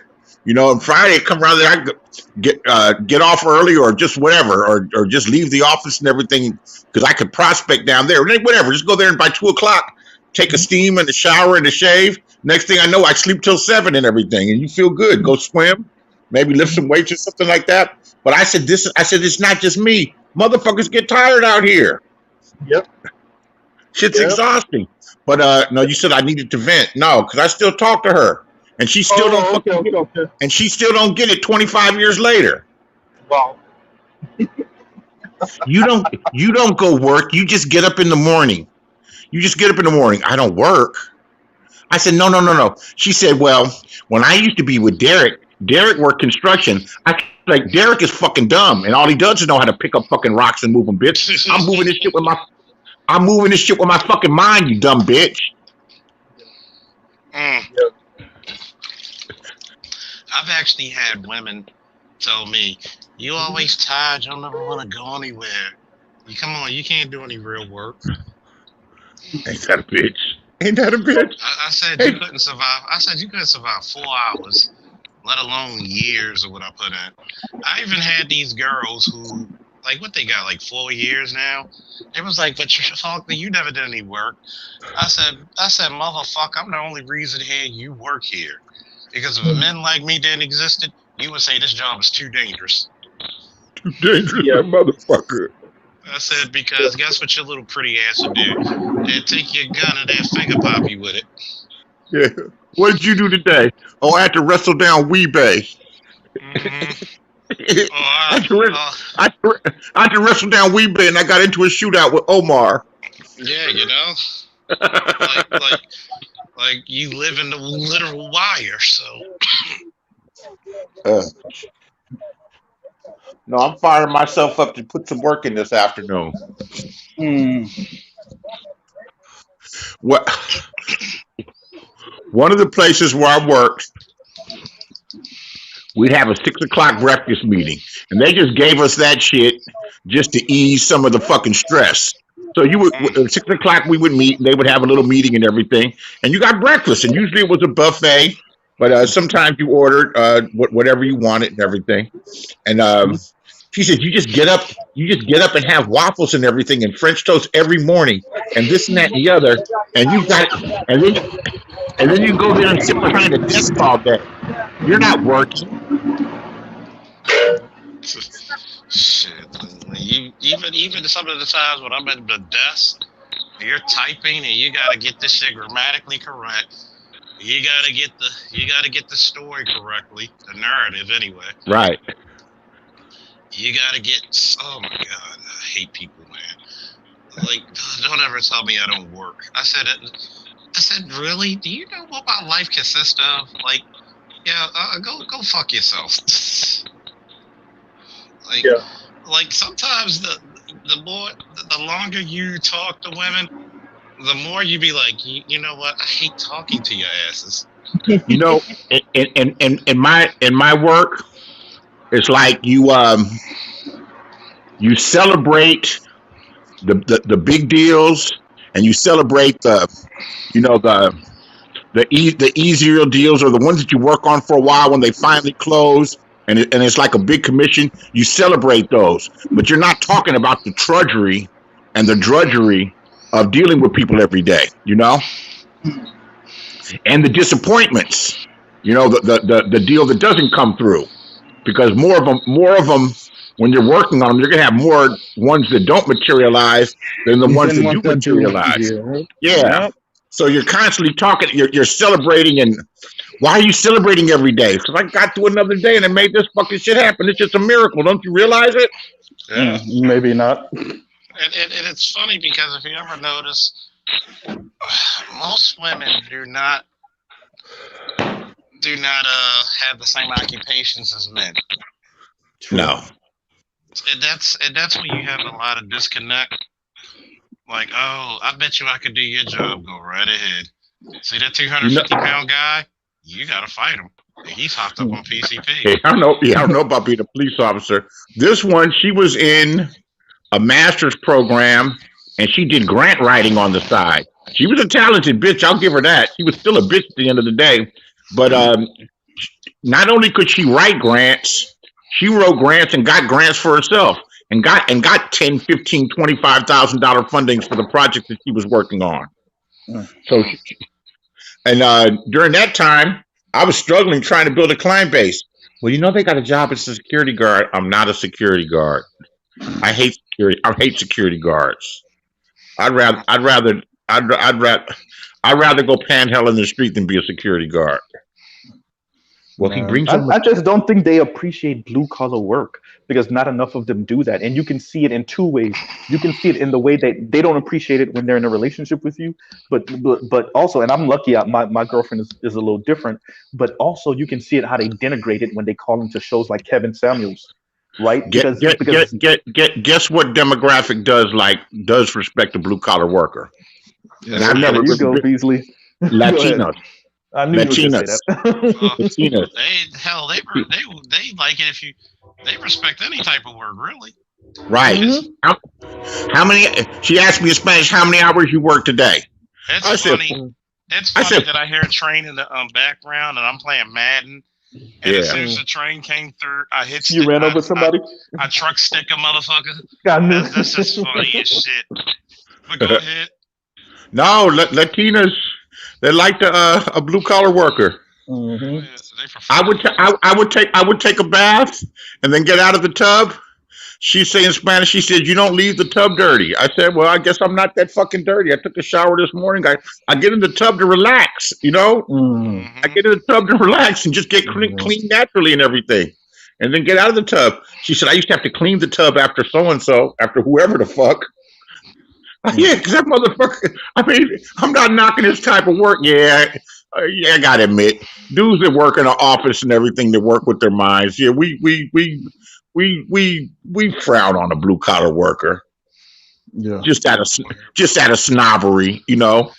But God knows you need them motherfuckers, boy. Of course you need blue collar work, man. The blue collar workers, man. Salute. I had to slowly my kitchen sink that was flooding my kitchen floor, and that was leading to a leak that was going onto the carpet, and there's a deli underneath. And then yesterday I get a call that says that the water's leaking below. Can I figure it? Do I know what it is? I was like, no, I don't know what it is. They said, well, our guy can't come in for a few days. So I called the plumber and paid him myself $225 for him to turn the leak off and change the damn sink, change the fucking faucet. What's the point?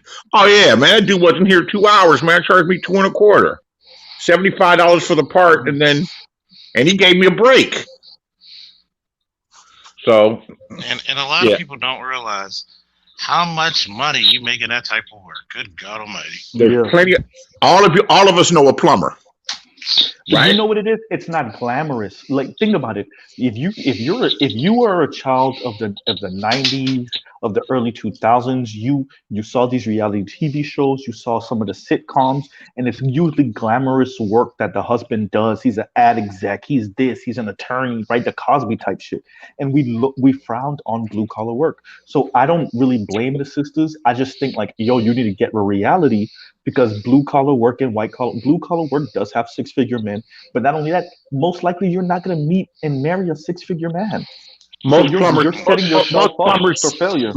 Most plumbers make 6 figures, and one of the advantages is that once they earn well and save some money, they can start contracting plumbing work and hire other plumbers and really make some bread. But where I'm going with it, Beasley, because that's true. What I'm saying is, most of us are never going to hit six figures. Most men are not going to hit six figures. So my question to black women is, what do you do if most men, that's not just black, most men are not going to hit six figures? So are you saying you're just not going to date or get married or have children? And if that's okay, if you're okay with that, then that's okay. I'm not saying that you have to. You're a modern woman. You don't have to be a wife or a mom, but that's something that you have to own. So don't say no now in your mid 20s or your late 20s, but then when you're 45, you throw in a fit because you never got married or had kids. Remember what you said, right? You wanted to stick to six figures. If you never married that guy, then you was never gonna have kids. All right, then what happens when you don't? Yeah, fuck them bitches and their problems, man. Hey, BTS said the same kind of thing when I said that like a month ago. Yeah. You might wonder why, because you hear all their bullshit all the time. Mm-hmm. I got a cousin who's highly educated, has an MBA, always hates her job, and she decided at 40 something that she wants to have a child and she wants to have the man and she wants him to be, X complexion, this and that and the other. I said, well, why don't you learn how to cook? She said, my mother never cooked. I said, she doesn't cook well. I said, well, you know what? That's one of the benefits. I said, there's three simple things into keeping a man once you get him. She said, what? I said, balls empty, belly full, and don't talk too much. Shit ain't complicated. If you can master it, just means some self-control. Balls empty. She says, oh, you're silly. You're so stupid. You're so silly. She landed a dude. Oh, she got pissed off at me, then talked to me for a couple of years and everything. Because I pissed her off because I was like, you're being unrealistic. You got to learn how to cook. You got to do that. She learned how to cook, landed the dude. They got a little child. They moved to Denver from LA. They're doing real well. Apparently doing real well. She called me the other day and thanked me. She said, you were right. I'm like, no shit. She said, she learned how to make a few dishes. She uses recipe. Now she enjoys cooking. She has a fancy kitchen. And she was with the dude through a period where he has an MBA as well, but he couldn't find a decent job after the economic collapse. So he landed on his feet, and now they're doing well. She said, I don't talk too much. She said, I don't talk too much anyway. She says, and the sex has always been good. So I enjoy it.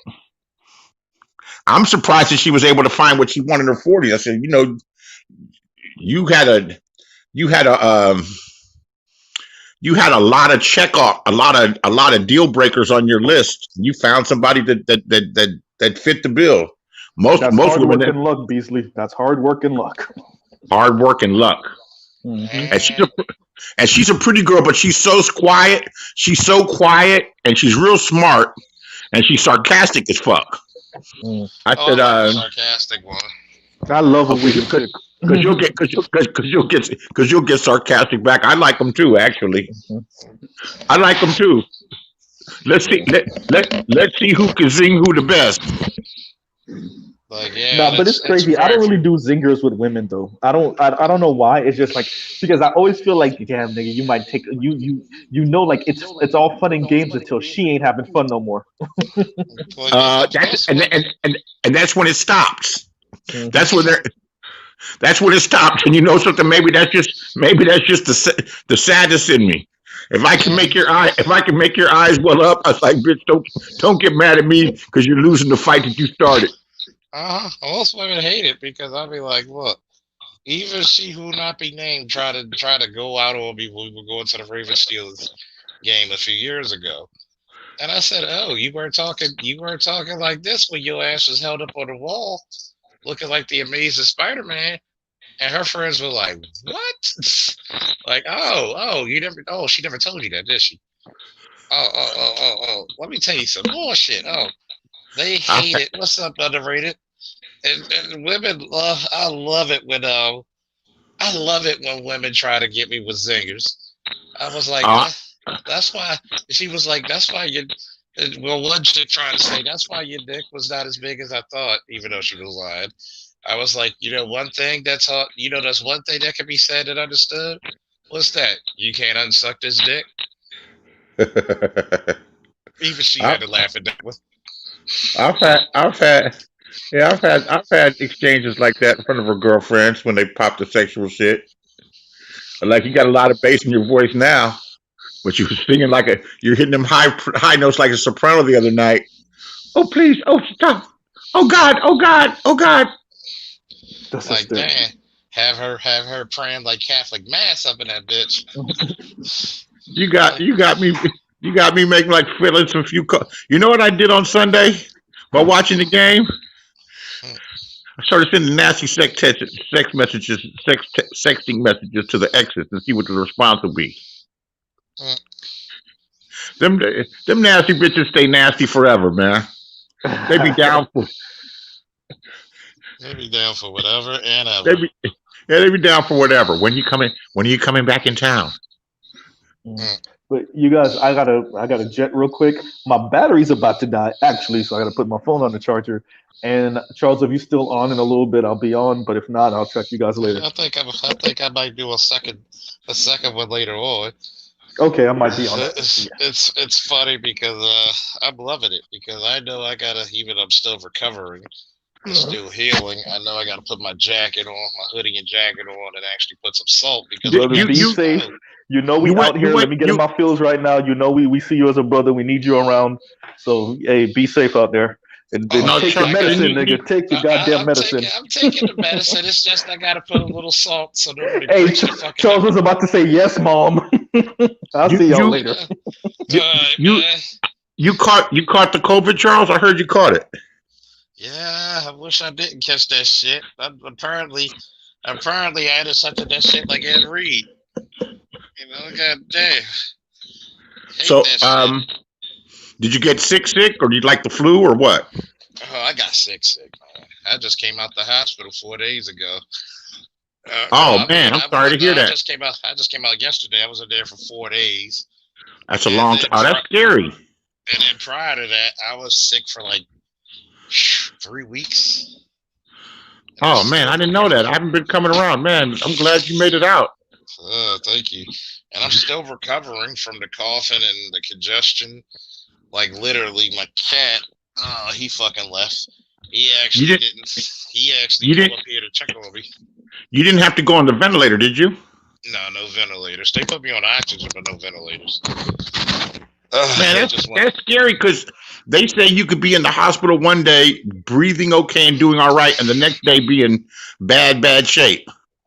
Yeah. Oh, so you saw that shit firsthand. It ain't no fucking hoax. It's going down, huh? Man, that's. I'm gonna show you. Just look at the film. This is how COVID did me. COVID did me greasy, man.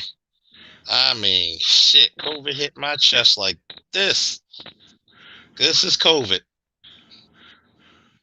Threw Damn. my ass right there. Imagine being able to lift 400 pounds, no warm up, and then you can't even lift a cup of tea my mother gave me. Did you? Wow. Did you lose some weight? Duh. Oh yeah. Oh yeah. COVID hit me just like that. I mean, right Plus, square in that damn chest. they said it takes about a year to regain all your strength. I had to push that shit. And you're a person that works out. That had to have helped. Yeah, they said if I didn't, man, I'd be on a respirator. They said I have really big lungs. And then you got to remember, I didn't just have COVID; I also had pneumonia. Well, yeah. Well, that's one of the symptoms. Your lungs fill up. Yeah, That's how people die. Yeah, Their lungs don't stop filling up. I mean, So COVID. yeah, I thought I heard through the grapevine that you had it, man. I'm glad you're all right. Oh yeah. Ooh. That's how that shit hit me too. God damn. Ooh. Well, Right there, this COVID will hit you right there too, man. I mean, the ouch. last thing on your fucking. Did they say the issue that you had? I don't even know. They said I tested positive. As soon as they tested positive, I didn't realize how bad off I was. I was gonna drive to my doctor's office, and I tried to walk outside, and I started getting vertigo. Wow, you couldn't hold up. I couldn't even walk straight. So they My checked mother you in ended right. up. So they checked you in right there. Yeah, they. I was at home first for the 3 weeks. You Then still got I the was. you still got the boot on your foot. Oh yeah, Oh, I you're all couldn't. fucked up. You're all fucked. I was supposed to go for surgery the week of Thanksgiving, but that weekend, that's when I found out I had COVID. So that fucked up everything. Well, get your rest. That's what that gets. You got YouTube to keep you because nobody can. You're quarantined, but at least you can be social.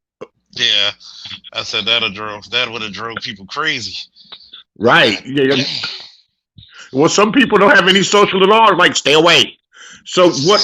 Who looks after little man? He's 13. Shit, he was looking after me. Thank God like for him, little man. like him and my mother and my father when he could stop past. They were taking care of me. My mother literally. That's how you knew the differences of generations of women, because she automatically went into mom mode, like Right. folded up, cleaning and shit, everything. Like Brought you right some now, soup. soup, washing clothes, cleaning. Like right now, downstairs, I have a pot with lemons and oranges boiling, and just letting that citrus just disinfect every goddamn thing outside in the house. Chicken soup always does me right. Oh yeah. Oh yeah, chicken soup, man. I'm gonna tell you how bad it was. I was like, it was. I had to crawl to the bathroom. I was so weak. Damn. A lot of snot. Well, I wish it was not, because it'd be coming out. Oh, that's how congested you are. Yeah, that's how. It's They not. give The congestion is not as bad now, but they give you beforehand, some of that. the Mucinex, that super Mucinex they had, I it heard that was shit so works. bad. Oh, it works. It was so bad that I would have coughing spells and blackout. That's how bad COVID will hit you. It's like, that shit is nothing to play with. I mean, it's like if Wu-Tang was a disease, it'd be COVID. Ain't nothing to fuck with. I mean, shit. Protect your neck. Oh yeah, it's taking that too. That motherfucker said, you know what? Shit. Well, Oh, I'm looking at one of my classic beads on Facebook. She said she tastes like the rainbow. Found out she meant trout, not Skittles. Oh shit! God damn!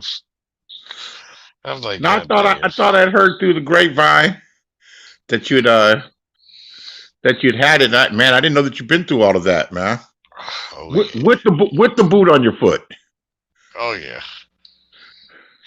That shit is actually fucked up, man. Oh, so It's there's days that you couldn't even do this, but listen or hardly listen. Shit, hardly. Did they give you some of that strong cough syrup stuff? That the codeine with the well, that will help you rest when you stop coughing. Oh yeah, they gave me a lot of shit, man, and it's brutal. Brutal the way that it was. How brutal it was. Like when I went to the emergency room this weekend, they actually went and So you got out of the hospital, then had to go back? no, I was home, but then I went to the hospital to check some stuff. They went to check my X-rays, and they were like, "Oh, pneumonia." Still tested positive, and I was like, "Shit." Did you get scared enough to think that this might be it? I got more depressed than that. I mean, the pain. I'll Right. admit one thing. The pain can be so massive. You just wish somebody would blow your brains out some days. Damn. Like an ear infection or a toothache. It's like, imagine a toothache or an ear infection all over your body. I can't imagine. I know I've had both of those, and they made me whimper little tears like a little bitch. Like, imagine it all over your body. Like Yeah, I don't want that. I don't want that shit. You avoid people like the plague, man. You think you got it? You got it on duty? Most likely. Most likely because I was working the desk and one of the guys came up with that shit. Oh, I'm taking zinc and vitamin D. What about C? Oh, that too. I'm pretty much Yeah. going through the alphabet. Right. Can't hurt. Can't no, hurt. It can't. No, it can't. Can't hurt more than I'm hurting now. Shit. You should. And You trust should. me, if you would have heard me last week, every other sentence was coughing. You should do a show on it when you get finished with this. How I beat COVID. The COVID the conqueror. That's what I'm trying to be. Yeah. How I conquer COVID. I mean, this shit, man. I don't know why people still saying it's fake. Yeah, because they ain't got it. Shit. I was hoping it was fake. Like, shit, please let this be fake. Some old bullshit. I mean, COVID's like a 1970s project, man. It's so fucked up. Well. So you're on the tail end, right? Hopefully. I'm on the tail end. It's just how long that tail is gonna be. So you might be off work for another month. Oh yeah, that's definitely. Today was supposed to be the oral exam for the sergeant's test. They told me, hey, we rescheduled for you. You're not cleared yet. We got you. Don't worry about it. Just get better. Well, that's one thing to relax about. That the check's going to keep coming in. Yeah. Oh yeah. I'm just like, hey, like when people talk about careers, hey, pick a career. You're gonna be working no matter what. That's for damn sure. I tell you that.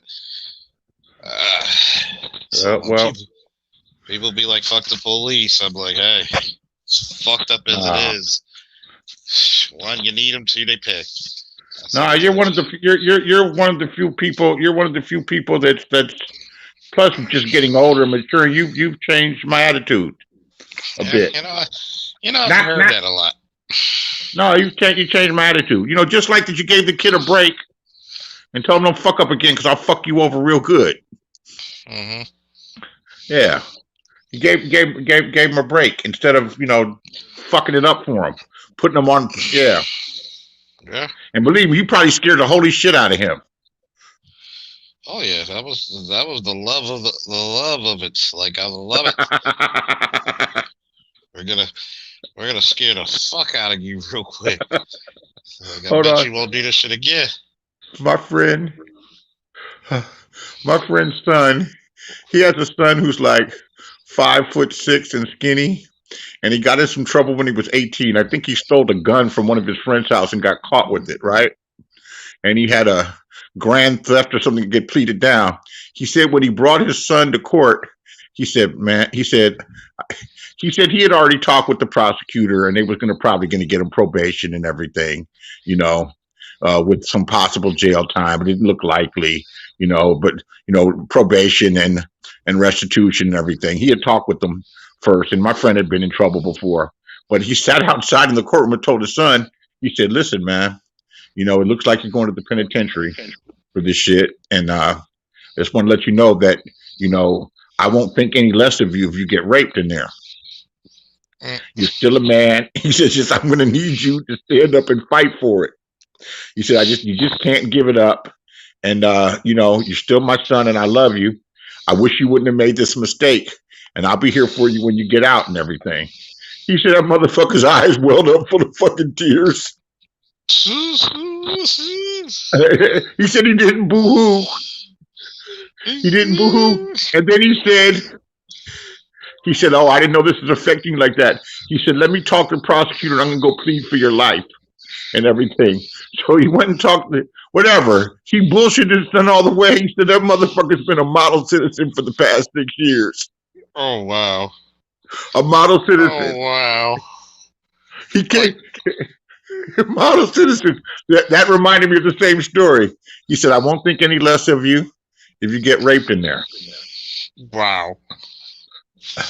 You're still my son, and I'm still gonna love you regardless. What the fuck do you say after that? Daddy, save me! I don't want to go to prison. Hmm. I'm sorry. I'm sorry. He said he's been a model. He's been a model citizen. I said, a model citizen like how? He said he stayed with me for about another year and a half. He used to get up and go to work every day. He would make his bed like he was in the service.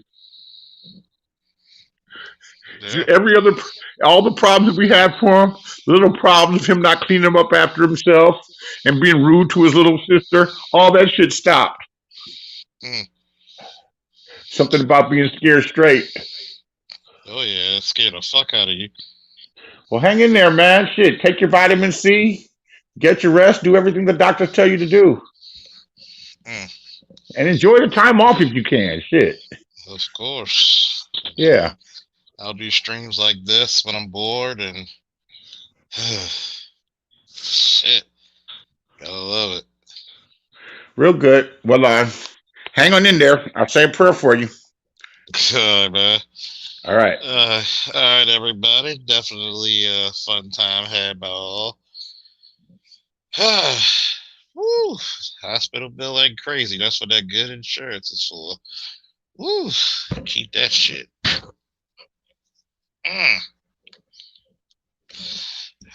Man, thank you for joining my stream. I'll try to do another one if I feel up to it. Probably around the 8 or 9-ish o'clock, maybe 7. Woo, thank you. About to take me a little tiresome nap, and we out.